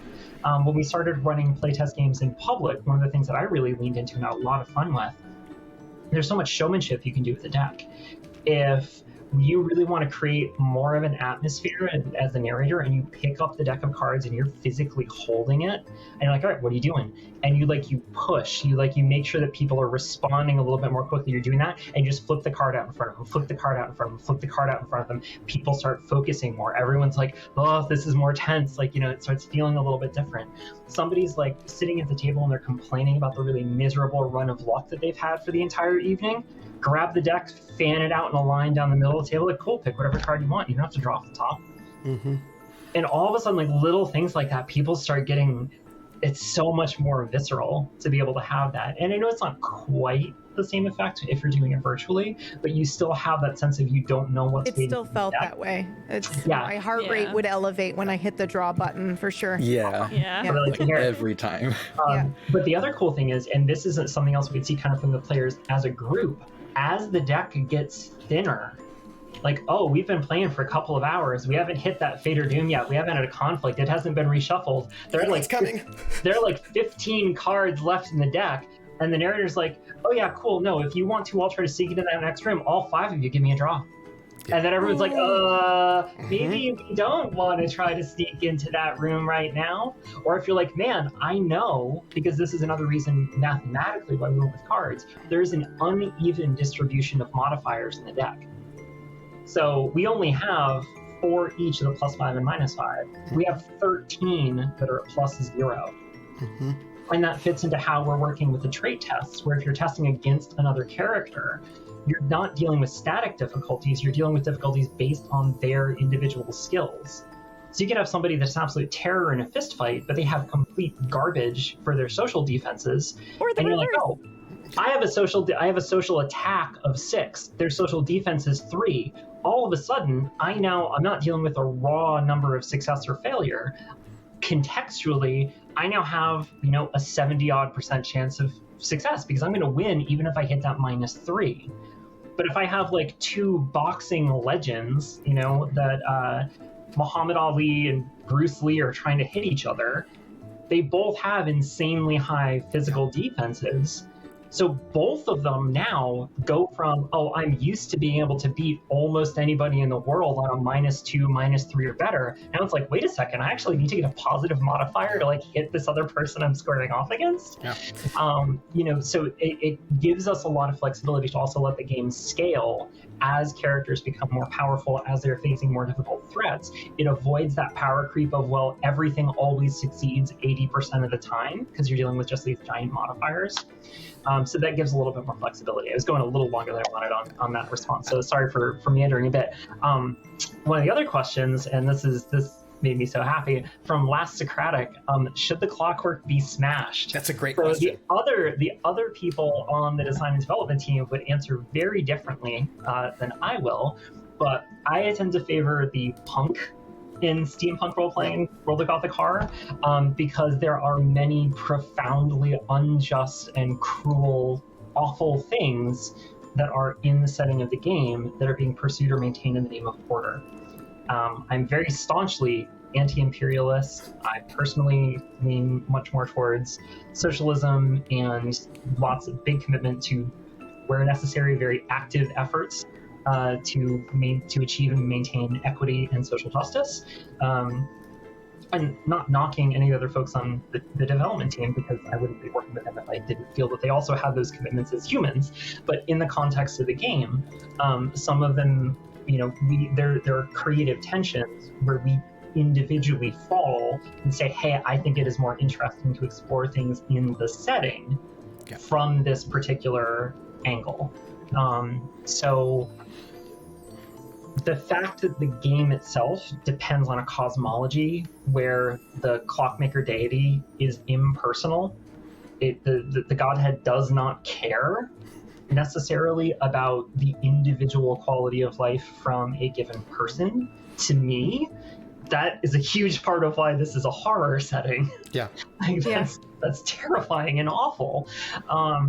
And that's something where we wanted to leave that room open in the games that people want to tell. Because if your play group wants to keep things light and frothy and lean super heavy into the steam in the steampunk, where it's airship pirates and, pulp ray guns and poisonous pillowbug mechanica and things like that, you can do that. That's in the world. That's where you're choosing to center your play. If you have a group that's like, we're trying to work out some of our own feelings about things that are happening geopolitically, and doing this in a space of play can be a helpful outlet for us. And you're people who are trying to overthrow British colonial rule in many corners of the globe, go for it. Play that game, do so in a way that is safe and emotionally good for the people around the table, of course. I loved how the sort of like the debates about the clockwork between the professor and Kalechi, where the professor's like, well, the clockwork's about order and the British Empire's about order, so clearly what we need to do is to spread the empire. And Kalechi's like, yeah, but the clockwork's falling apart, so that doesn't really seem to that doesn't seem to fit though, does it? And it's like, I love the fact that the clockwork doesn't necessarily have to mean the British should rule the entire globe. That's an interpretation of it, but that doesn't necessarily mean that is the. And I love that came out in the discussion. Yeah, and the game is about, the setting is about order versus chaos. Yep. It is not making a comment about either of those being morally good or morally bad. And that was something that actually, as a viewer, in addition to someone who help write the game, it was really awesome for me to see how each of you as players interpreted your character's reaction to that in the game, in the way that you were navigating the social setting, even some of the dealings with the various fake courts, about continuing things as they are because of how they are and because of how that institutes stability kind of writ large, versus is this a thing that is morally good, morally bad? How does my character feel about it? How to engage with it? And also big compliments to those of you who are playing, actually all of you are playing non-purely human Bloodlines, is the fact that you're some of the few players I've seen that have really eagerly leaned into, well, if the universe and society says that I'm not human, why am I going to try to be human? And I think, Kalechi was the character that was the furthest number of steps down that road. But like seeing somebody play a Nephilim where that Nephil themselves is comfortable not being human and is not necessarily trying to hide that, is willing to be more open about it and willing to be honestly to some of the other characters in the setting alien or other. That's really cool, and that's the type of exploration that as an individual I think is really cool and exciting, and I love seeing that. So and just as a GM, I love that we were at a fancy event wherein the people who would be uncomfortable with these non-humans, it would not really be polite to be really rude to them because they've been invited, and so you can't be the worst to them because that goes against social conventions in this context. And so like there was like some really kind of interesting little tensions between people who clearly are like, oh, I don't know about you all, but I can't cut you. Really, I can do subtle things, but I can't like make a scene, and like that kind of interesting tension I thought was cool. And that's also something that, again, just to loop back to player safety around the table, that's something that we do shout it out a couple points in the books when we're talking about the mechanics around it, but just personally I want to emphasize too, if you are playing a game where players are confronting prejudice and mistreatment a little bit more head on, the rules around social conflict and social mechanics for reputations and for esteem in a room, you could say that, okay, I'm in a scene and the scene is guarded or hostile to your character, and that's something that has clear mechanical impact. That's something that can influence what's happening when a player around the table without anybody at the table having to say, this character walks up to you and slur, curses, like negative treatment. So it's something that I think, as personally, I care a lot about making sure that this is a positive, any play experience is a positive experience for people at the table. But that's something that I think I'm very proud of having that explicitly be in the rules to help support that. Yeah, and I appreciated that quite a lot. Because it matters to me that we can do something and of course we also had a discussion about lines and veils beforehand and what we were comfortable with, and we kept checking in with each other because I think that's important. I also just there was a thing that Kanabio said, but there was a question of mechanical thing, but how is it determined if a Doom card does translocation or not? I feel that was actually explained. I may have forgotten. So when you draw a fate card, a Doom card, pardon me, when you draw a Doom card, there are tables. There's this little table. There are 3 of them for depending on how compromised the location is. And how corrupt the people around you are. What you then do is you draw some cards and you pick the little percentile number, and then you pick the lowest one, and then you look at that table. And it just so happened that both time that happened, we got translocation. It just happened that when they pulled their card to see what the effect was. Oh, one time we actually got twice we got translocation. One time we got the audio, the sound being that was one of the draws. From the ears. Yeah, I remember that. Yeah. So there's and think people can disappear. People can just disappear. Monsters can show up. You can be there's a lot of different sorts of cool things, right? That are in this sort of table of sort of random effects of the Pontus Rising, which was cool. And in the core book, that's also left open-ended enough, so it is always narrator's choice. If they feel like it, they can make something up on the fly. We give the table and give the examples, just so that way it's always there as a quick reference if people want. And also using those examples, you can kind of see at different levels of severity. It's okay, I get a sense of how when something has a specific mechanical test for choosing a difficulty, targets, things like that, that's at least giving you some guidance to work on. So you're never this is a stable location, this is a minor Pontus event, oops, I've completely overshot the mark and done something terrible and killed half my players.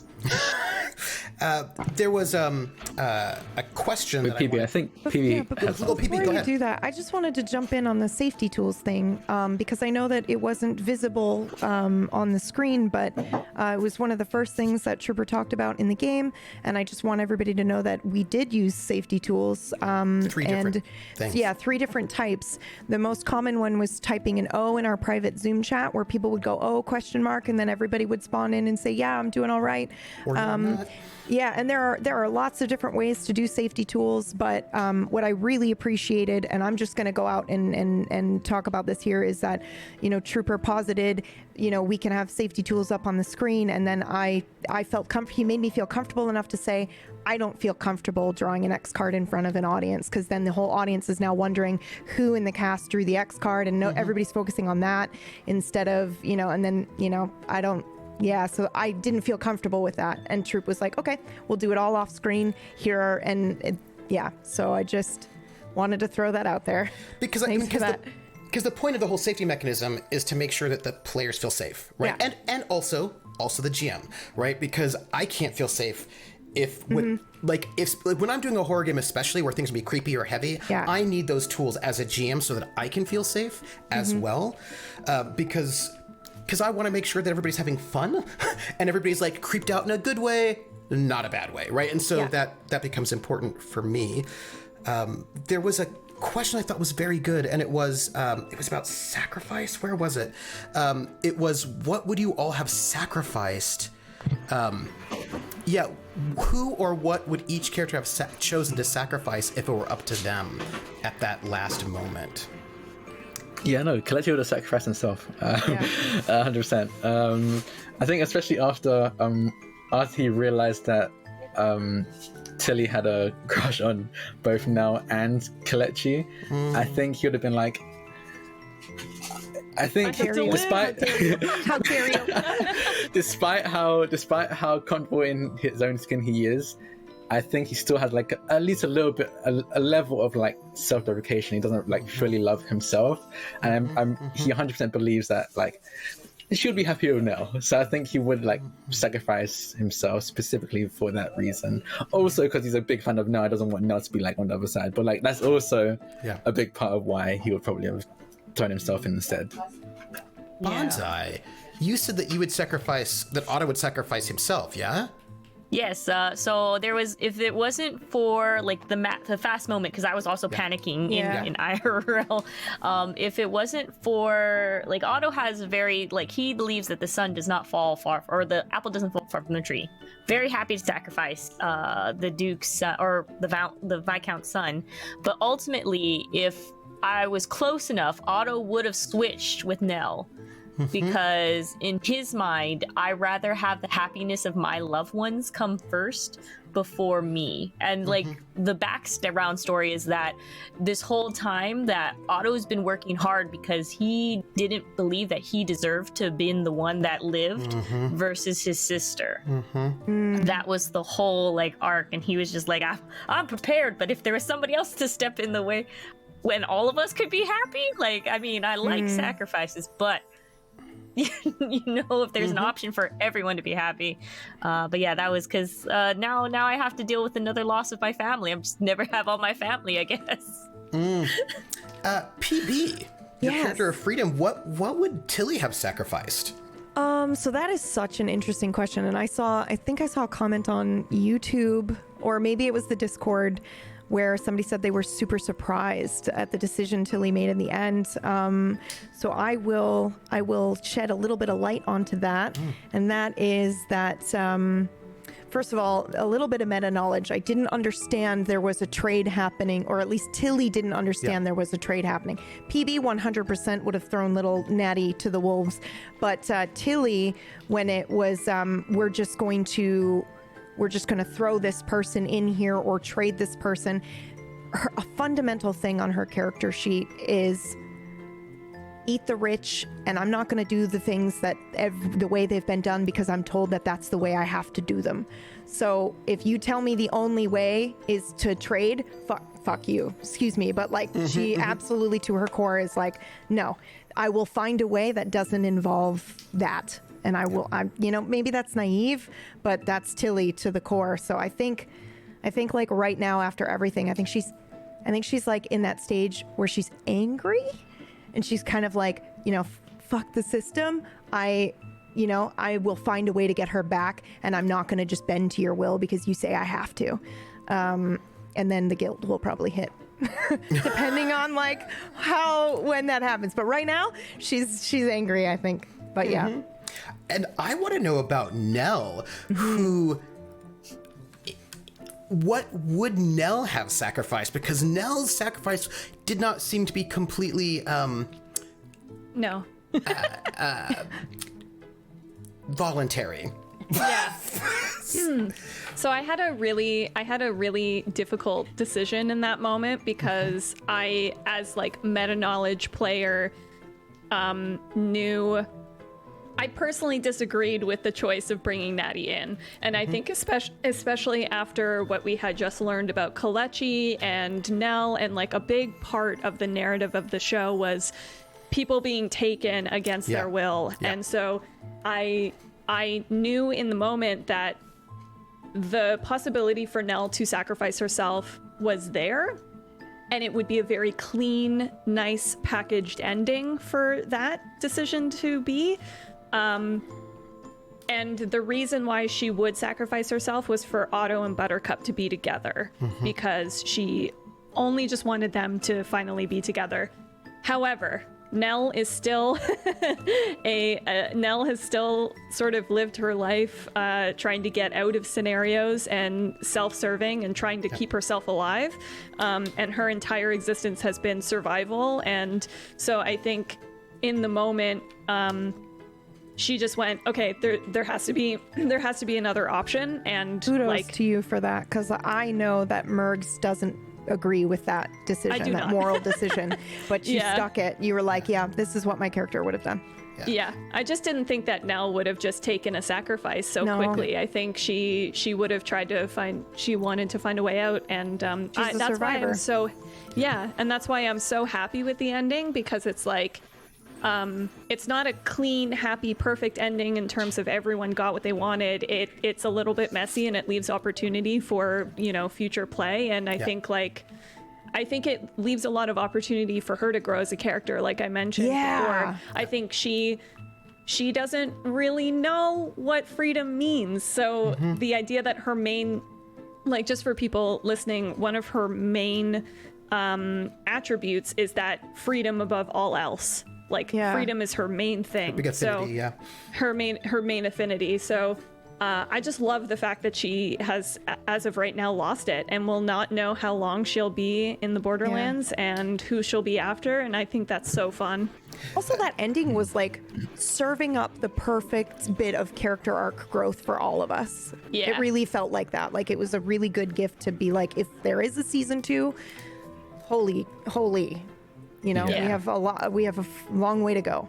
Yeah. And I will just say, for the record, having Natty go, I'm not quite certain what a good idea that would have been. I mean, do what you want to do. It's just that the Queen of the Fae, who, as the Queen of the Fae, is not actually a nice person. I mean, because they're the Fae, right? She's like, oh, wait, this is the last of this line right now. Yeah. Why don't I have him? Because because there's been this like hundreds of years, like centuries family thing going on between the Bainbridges and the King of the Fae. And she's like, oh, this is the last one. Yeah. How about I have him and have him in my court? That'll be really good for me and not good for like Oberon. And I don't know if that's what you really would want to happen, right? Because she's like, I just want to go back home, but she wants to continue this struggle that's going on between the two of them. It's not like, I don't think Nell cares personally. I think, I think you could give all that information to Nell and she'd be like, but can I go home? Yeah. I can go home and be fine, right? Okay, cool. Sounds good to me. Thank you. Yeah, like I can't wait for Tilly to find out that that's what had happened in that moment. Like, holy shit, dude. She's not really even aware. Yeah.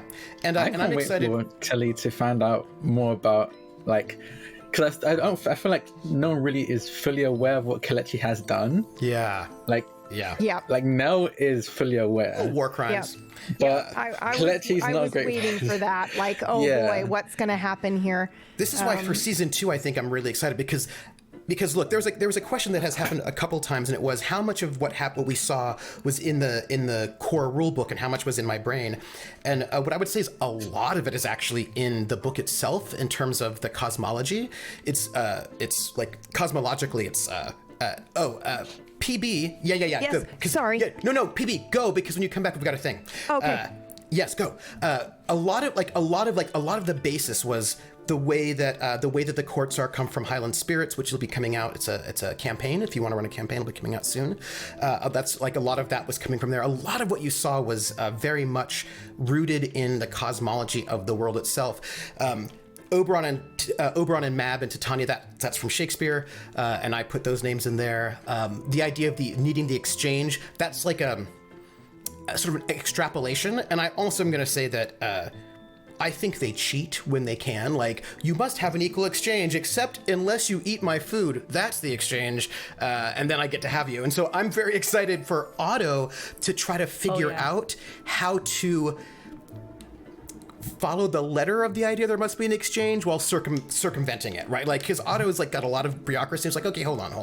So there has to be an exchange. Okay, hold on. How about? And so I'm really excited for a season 2 where each one of the characters are doing different things and figuring out how Otto can basically subvert this particular notion. Yeah, I tell you had a thought. Yeah, I just wanted to build off of a couple things you said really quickly, because there were also a few questions we're asking more broadly about inspiration and bases for things in the clockwork. I did mention earlier in the past we were drawing on directly from like biblical and various other Judaic sources for like more about Nephilim, things like that. But we really have the setting as a whole one step from history. So obviously, we cannot snap our fingers and produce like, here's a 10,000 page setting document that tells you everything about what's happening everywhere. As nice as that would be. But what we wanted to do is, and this is really addressed explicitly in some of the early chapters in the book where it's talking about setting, is to say, you as a person reading the book, you already know a lot about the clockwork world because we're looking back to actual history. I mean, my personal background, I have a master's degree in medieval and early modern European history. So you're a badass! Right? Oh, thank you. Amazing? Like, seriously. All the history. And so the thing is, like, when we're talking about stuff for magic, like I've written several hundred pages of thesis work on witchcraft and possession cases. I'm sorry. Can you say that again? I'm so sorry. What? I've written a couple hundred pages of thesis work academically on witchcraft and possession cases.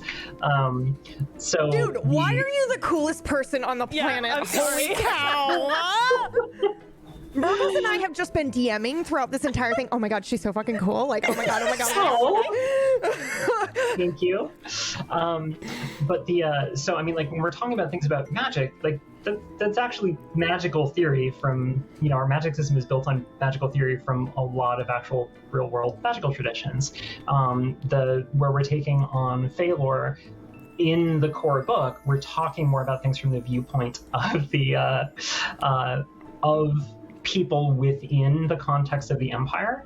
But if you're setting a game in, say, Nigeria, Fae, which you have a cosmological explanation of in the core book, Fae in Nigeria are completely different than Fae elsewhere because they're coming into a different cultural context where there are different beliefs, there are different ideologies around who they are, what they can do, how they behave, versus if you're looking at somewhere in Equatorial Guinea, or if you're talking about Inuit peoples in North America. I mean, whatever context you're in, that's the context that they exist in. If you happen to have someone like one of the things I found out about is in Johannesburg, in the 1890s, there are massive underground mining complexes that are regularly have violent conflict between different mining groups, gangs, individuals that are like attacking each other in this complex of tunnels because they're all trying to like get a hold of and control like richer mining seams. that's awesome. We don't have room to talk about stuff like that in the core book. But if that's something that you happen to know and you're interested in, you can absolutely look up a couple of Wikipedia articles, like dig into the history a little bit more generally, say, here's this weird, awesome thing that is a true bit from history. Yeah. And now I'm going to add, okay, well, you're underground. That's a bigger risk of more severe Pontus events. People are down there fighting and killing each other in the dark. That's more corruption. Is it really people? What happens if there's a really bad Pontus event and then a bunch of corpses get reanimated and then they start coming up into Johannesburg? What happens if there's like some horrible chimera that's down there? What happens if there's the cult that worships a Nephilim or a Grigoros that's down there and they're having their stuff interrupted with? And there's no real gangs fighting mining wars. There's a bunch of people in an underground complex that are trying to like resurrect a Grigoros bodily. So you can take any real bit of history or any real bit of culture or lore and then kind of put that clockwork spin on it where it's like, how is that fallen away from the original Divine Plan? Is there a threat of like some instability? Is that something that's feeding the Pontus? Is that something that's fighting it? Yep. And then you take what are my genre tags that I want to build off of that? Is this steampunk? Are we trying to deal with this with like technology and the disruption around that? Is this something we're leaning super hard into the supernatural horror elements of it? Yeah. Is this something where it's high society and it's like, oh, we're all playing a bunch of wealthy industrialists and this is something that's happening at arm's length because it's disrupting our industrial ties, so the setting is really built to give you a springboard more than saying this is a meta plot, this is exactly what's happening. So and Cabinet of Curiosities, which I love about that, which is like the expansion, it's an expansion book, has in its magic system, it discusses how you can do animism, right? How you can do different magical traditions to sort of, and I'm going to be leaning on to that when we have a season 2, But, okay, so we have 2 surprises, because we're at times, we have 2 surprises. Oh, Bonsai. Yes. You had a thing. No, I was just saying, ooh. Okay. Ooh, surprises. So we have 2 surprises. 1 and then 2. 2 is the very exciting one. You have to wait till after 1 before you can have 2. But 1 is, so this whole scenario was inspired by one scene, basically, in Midsummer Night's Dream by Shakespeare. And it was the confrontation between Oberon and Titania, who was the queen of the Fae in that play. But somebody asked, why did I use Mab rather than Titania? Because Mab turns into Mejbel and is a little bit less obvious. I was like, there's no way I can get Titania in there. And then Tilly's playing a character with a T and was like, oh, this is perfect. But like, so it's like, I just went with, yeah. Even the name. I can't. I know. I was like, but I went with Mad because it was a little bit easier to like obscure what it was. Yeah. But it's this, and so much of this was inspired by that moment in Midsummer Night's Dream where Titania and Oberon have been fighting over changelings, and because they are fighting, the entire world is upended, right? Like it is summer and winter and summer, and everything is sort of like there's flooding, everything is bad, and it's like that moment, that tension, and that was the scene that inspired me. And it turns out that PB has some Shakespearean background, as do I, and so I asked her if she would do that scene as a present, as a Easter egg for you all with me, and she said yes. And so no, wait. Yeah, we're gonna do it. Right now, as a present. Wait. Oh, okay. Present 1, if you're ready. I will be Oberon for this scene. She will be Titania for this scene, for this moment. And so, right, Forest, and we meet each other for the first time in some time because Mom and Dad are fighting, and I see her. Ill met by moonlight, proud Titania. What, jealous Oberon? Fairy skip hence. I've forsworn his bed and company. Tarry, rash wanton. Am I not thy lord? Then I must be thy lady. But I know when thou hast stolen away from fairyland, and in the shape of Corin sat all day, playing on pipes of corn and versing love to amorous Phillida. Why art thou here, come from the farthest steppe of India? But that, forsooth, the bouncing Amazon, your buskined mistress and your warrior love, to Theseus must be wedded. And you come to give their bed joy and prosperity? How canst thou thus, for shame, Titania, glance at my credit with Hippolyta, knowing I know thy love to Theseus? Didst thou not lead him through the glimmering night from Perigenia, whom he ravished? And make him with fair Aigle break his faith with Ariadne and Antiope? These are the forgeries of jealousy, and never since the middle of summer spring met we on a hill, in dale, forest, or mead, by paved mountain, or rushy brook, or in the beached margent of the sea, to dance our ringlets to the whistling wind. But with thy brawls, thou hast disturbed our sport. Therefore the winds, piping to us in vain, as in revenge, have sucked up from the sea contagious fogs, which, falling in the land, have every pelting river made so proud that they have overborne their continents. The ox hath therefore stretched his yoke in vain. The plowman lost his sweat, and the green corn hath rotted ere his youth attain a beard. The fold stands empty in the drowned field, and crows are fatted with the murine flock. The 9 men's moors is filled up with mud, and the quaint mazes in the wanton green, for lack of tread, are undistinguishable.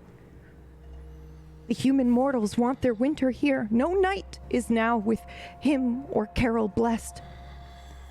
Therefore the moon, the governess of floods, pale in her anger, washes all the air, that rheumatic diseases do abound. And through this distemperature we see the seasons alter. Hoary-headed frosts far in the fresh lap of the crimson rose, and on old Heim's thin and icy crown an odorous chaplet of sweet summer buds is, as in mockery, set. The spring, the summer, the chiding autumn, angry winter change their wanton liveries, and the mazed world, by their increase, knows not which is which. And this same progeny of evils comes from our debate, from our dissension. We are their parents and their original. Do you amend it then? It lies in you. Why should Titania cross her Oberon? I do but beg a little changeling boy to be my henchman. Set your heart at rest. The fairy land buys not the child of me.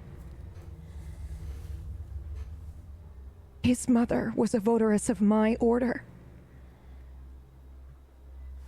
And in the spiced Indian air by night, full often hath she gossiped by my side, and sat with me on Neptune's yellow sands, marking the embarked traders on the flood, and when we have laughed to see the sails conceive and grow big-bellied with the wanton wind, which she, with pretty and with swimming gait following, her womb then rich with my young squire, would imitate and sail upon the land to fetch me trifles and return again, as from voyage, rich with merchandise.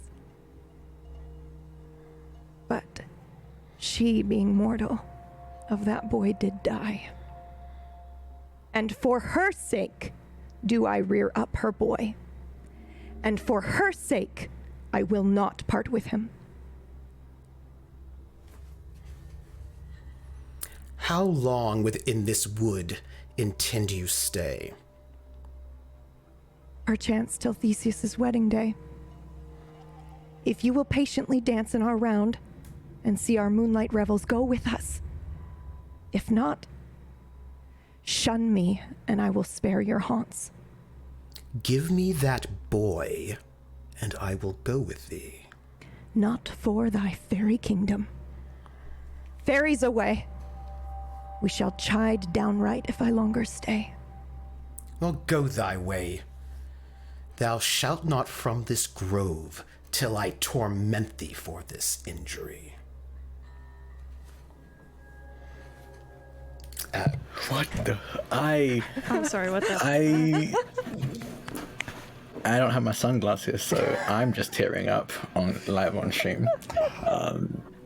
And that was the basis. That was the start. I was like, that's that's what I want, right? It was like, and now it gets worse. Like, that's like, it's now gonna just get worse. Oberon's a jerk. Yeah, he's a jealous, controlling jerk, and he's like, all right, well, now I'm gonna get you trapped in the mortal realm so I can do what I want. I'm going to torment you. So I apologize because it's been a very long time since I've read or looked at or performed Shakespeare. And what I love about this is that Troop was like, hey, I'm just wondering, like, you mentioned Shakespeare and I have this scene that we could read, as a surprise if you're down with it. And I was like, yeah, sure. And then, it's like, no big deal, just super casual. And he fucking sends it to me. And I've not read Midsummer or performed it. So I read the scene and I'm like, did you just fucking send me one of the most intense monologues? Like, did you just casually send that to me? Yes, like, I did.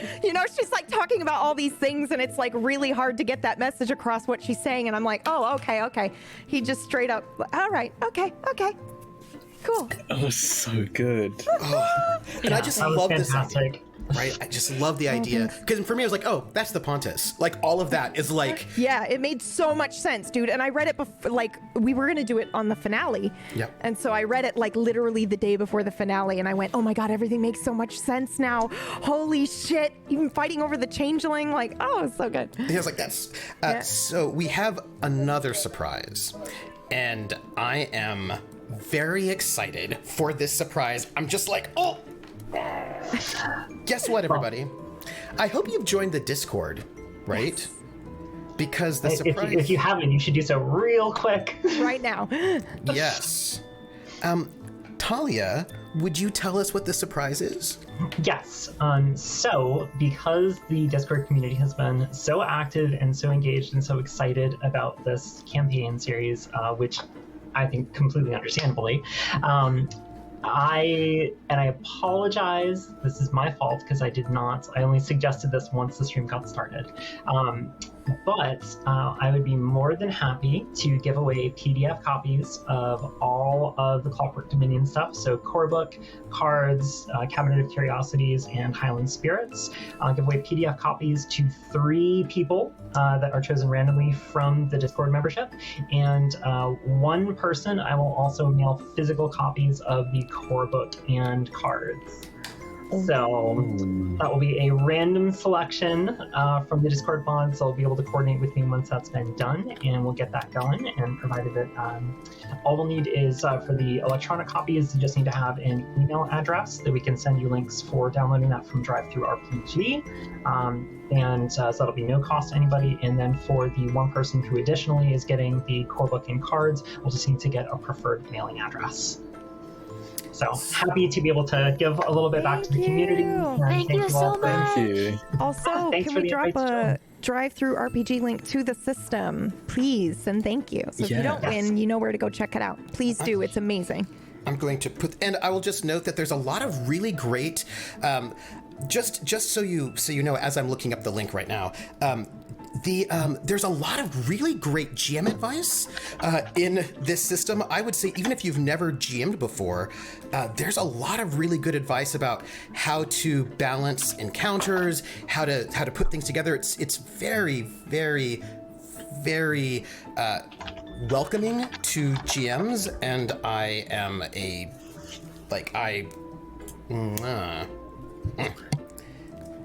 And did somebody put somebody did not put the link in there. I'm going to put the link in there right now. Right now. There. Okay. So, PB. Yes. This is not a surprise, but I would like to ask you a question. Sure.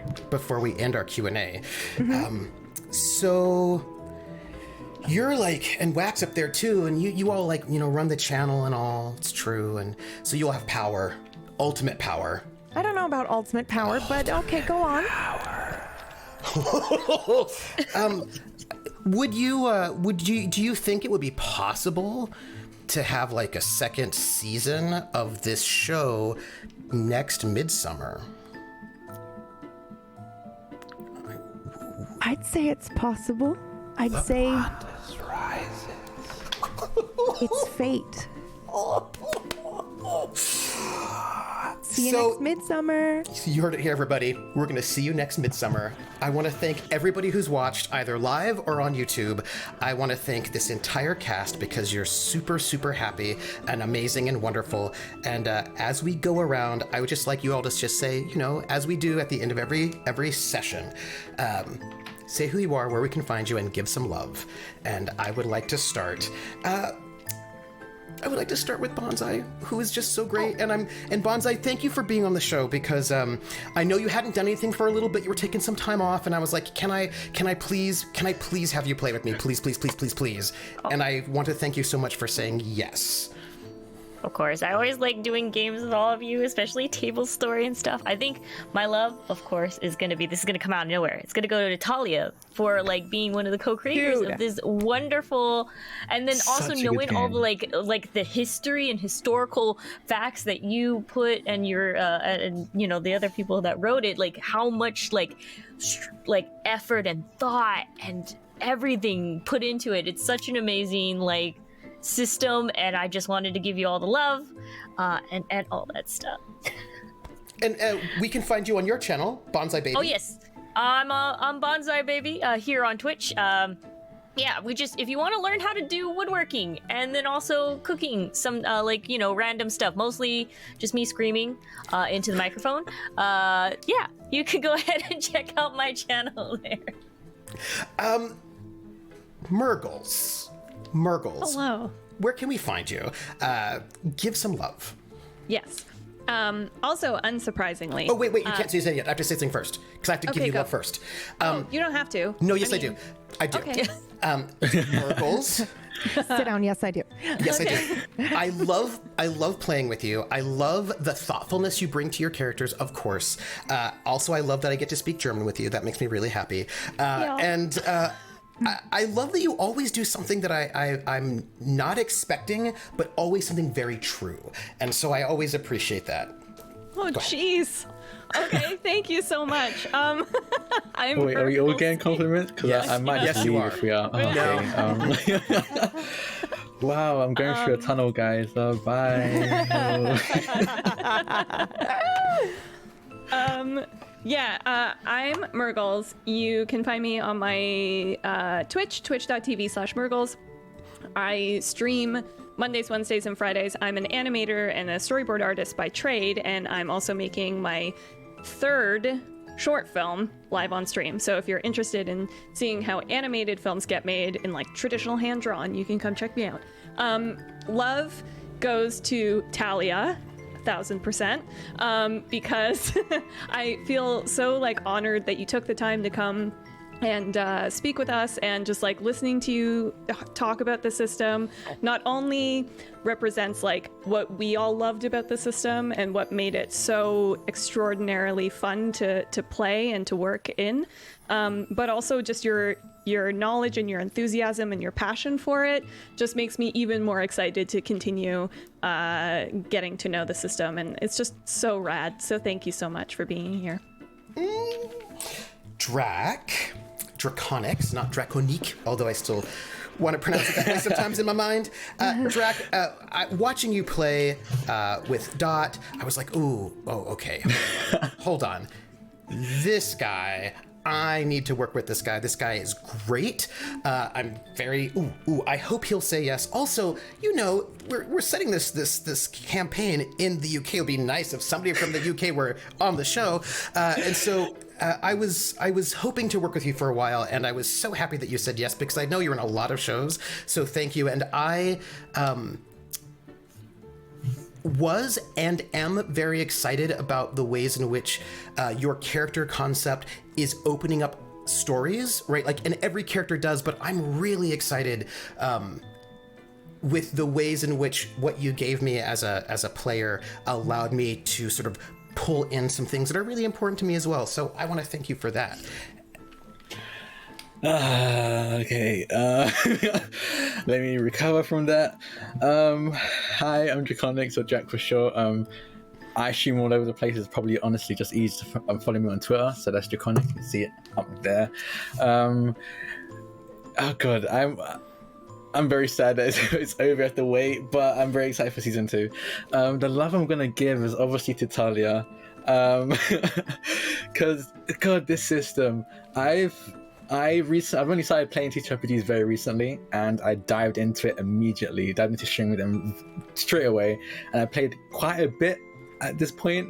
And I think Clockwork Dominion is probably one of my favorite systems I've ever played, and I've played like well into like the 50s, just like 50s, 60 different systems. So honestly, it's been a ton of fun playing, and I honestly can't wait to play some more. So yeah, thank you for making such an awesome game. PB. Capricorn PB. Yeah. I have played with, like, I have known you for like a couple of years now, and I've played with you multiple times, and the one thing that is always in my heart is that you are emotionally open. Like, you are there, you are present, you give of yourself emotionally, and your commitment to being present in that way, really present, just elevates everything and makes it easy for me to play with you. And your enthusiasm, your thoughtfulness, all of that just makes me a better GM. So I want to thank you. Can I hop onto that as well? Because seeing PB like get so invested in the character made it. Because I take a while to get into it, like feel comfortable with people. Because this is the first time playing with everyone, and seeing PB just dive into the character, it's like, okay, they feel safe to do this. I feel safe to do this as well. So yeah, so thank you, PB. 100%. Yeah, that's 100% the case. Yeah. Thank you. Okay. I've been punched in the gut. What am I doing? You're saying where we can find you, who you are, right, and giving love. Oh yeah, I'm PB or Pumpkinberry. You can find me Pumpkinberry throughout the web. You can also find me here. I GM an absurd surreal comedy reminiscent of Monty Python, but in hell, tomorrow, Sundays at 3 p.m. Eastern, so you can come check me out for that. And the love that I would like to give, obviously, I absolutely tell you, I second every third, fourth, fifth, everything everybody said here, but I want to Trooper. Thank you for inviting me. I have wanted Trooper to GM on Table Story for a very long time, ever since he first GM'd me. And when we finally got the schedules to align and the stars aligned, I didn't think for a second. I just didn't think that you would be inviting me to the table. And then when you did, I was just like, oh, like I thought I would be like producing it, and then my excitement escalated. And yeah, you do such a good job. I feel really into the world when you're GMing it, and I feel like there are a lot of GMs who present me a story, and I feel as a player, even though I try really hard, I feel as a player sort of not obligated, but it's my gift back to make sure I help tell that story. But Trooper always makes me feel like we're the story, and that's a gift. And that's what I believe. Like, I knew what Oberon and what Mab wanted, but I didn't know what you all were going to do, and that's what I wanted to find out, because I was excited for that. Luxie is not currently here, but Luxie is amazing. You Rest her soul. We'll never forget her. We'll never forget her. Pour a drink out. Luxie Games is wonderful, and I asked Luxie if she would, just drop in, because Bonzi couldn't make it one time. She could just, pop in as a guest, because I also adore her.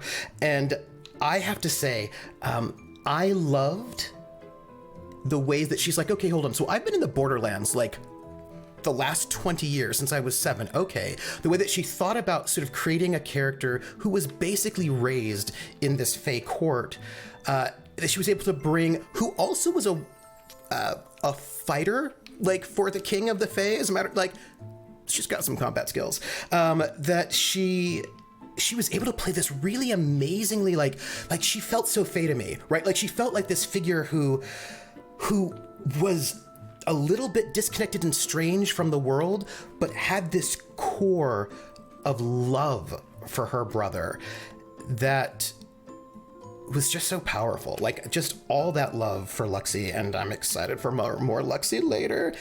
Also, Whack. I'm a very improvisatory sort of a GM, and I gave Whack very little heads up for anything at all, ever. And like, Whack never knew what was going to happen, but every time. He's got a strong GM sense, though. Yeah. That passive GM score is really high, so I know that like there were moments coming, and he's like, oh, I see where this is going, and then working his fucking magic. Just amazing, like the sort of nimbleness of Whack's sort of speed of thought to be able to just the general producing, but not just the producing, but making sounds, making the voices that Whack made. Like Whack just added to this system so well at this moment, and I want to thank Whack so much for being here every single session and producing so expertly. No problem. Thanks, Whack. Thank you for doing it. And Talia, my love goes to you. When we first met at a Game of Thrones no, actually, we first met at a Netrunner tournament. Netrunner, yeah. It was Netrunner first. You like Netrunner? And it's love. Yep, it was a Netrunner tournament. Shaper Engine Techie. Yep. Oh, just right there. Just 8-star Virgin Techie from Core Set, baby. So, like, do you have, like, Facebook or something? Just asking for a friend. Literally asking for me. From the time that I met you, you've always been such a kind and wonderful, good friend to me, and I know that, like, if I become homeless, you will let me stay on your couch. And we have a guest room. Guest room, easier. And I have always loved and respected your knowledge, your compassion, your commitment. And one of the things that I really appreciate about your part of Clockwork, your influence in Clockwork, is that you care about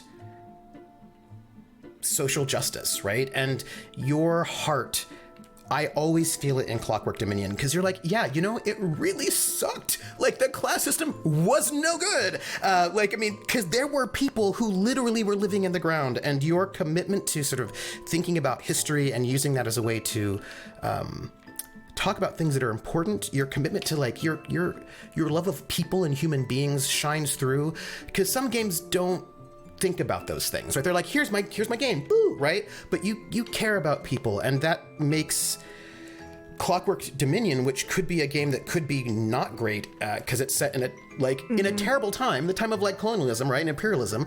It makes it a system that I feel good about playing, because I know that it's coming from a place where the designers, they're not in love with the class. Like, you know what I mean? Like, they're not like, you know what's great? Being super rich and oppressing people, which some people have fallen in love with that, and it's in their game, and you're like, ooh, unfortunate, right? But I know that that's not there, and so I always feel like this game does not alienate me as a system. It cares about me as a player, and I don't feel... I feel like it's a game that cares about me, and so that makes it easier for me to run and to play and to advocate for. And I know that so much of that comes from the fact that you are such like a decent woman, and so I want to thank you for making a game that is one that welcomes me as a GM and a player, and also for being my friend. Oh, that is so kind, Steph, and I really, really appreciate that. That means a lot to me. And I do want to shout out the other designers, Zeke Coughlin and Brent Concilio. You know, we've all done we've brought different things to it, but I think that the things that you were just praising, that is not just me. That is very much present in everybody. And I know that I am speaking for all of us when I say that the happiest thing is for us to see people playing the game and enjoying it in whatever way that looks like. And it has been an absolute and complete pleasure to see and hear all of you telling a story together. And I even knowing some of the bits and pieces from talking with Trooper beforehand and behind the scenes, it was amazing to see it play out. just really excited. Thank you all so much for the kind words that you were saying. Like, my face literally hurts because of how hard I've been smiling for the last 15, 20 minutes. And just thank you very much for the invite to join in. It's been an absolute pleasure to be part of this conversation.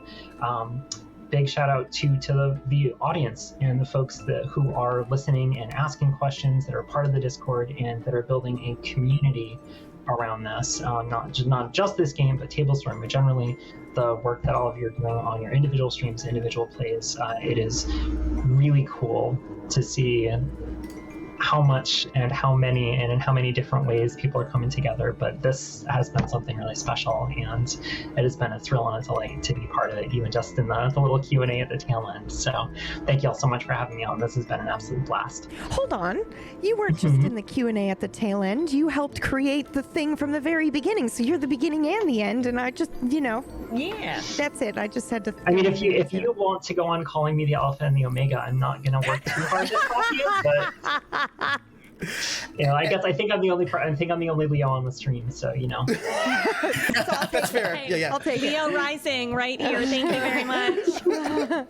And I want to shout out Etoile Lion, who designed the character sheet for Roll20, because Etoile, we needed a character sheet, and Etoile's like, I'll make it, and Etoile did and made it.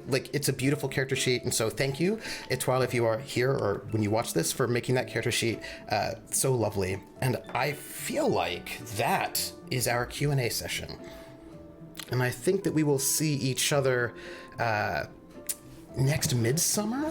Well, for this game. Yeah, and don't forget to join the Discord for your chance to win. Do it. Discord, join it. Big giveaway. So thank you. Whack, I leave it to you. Thank you, everybody.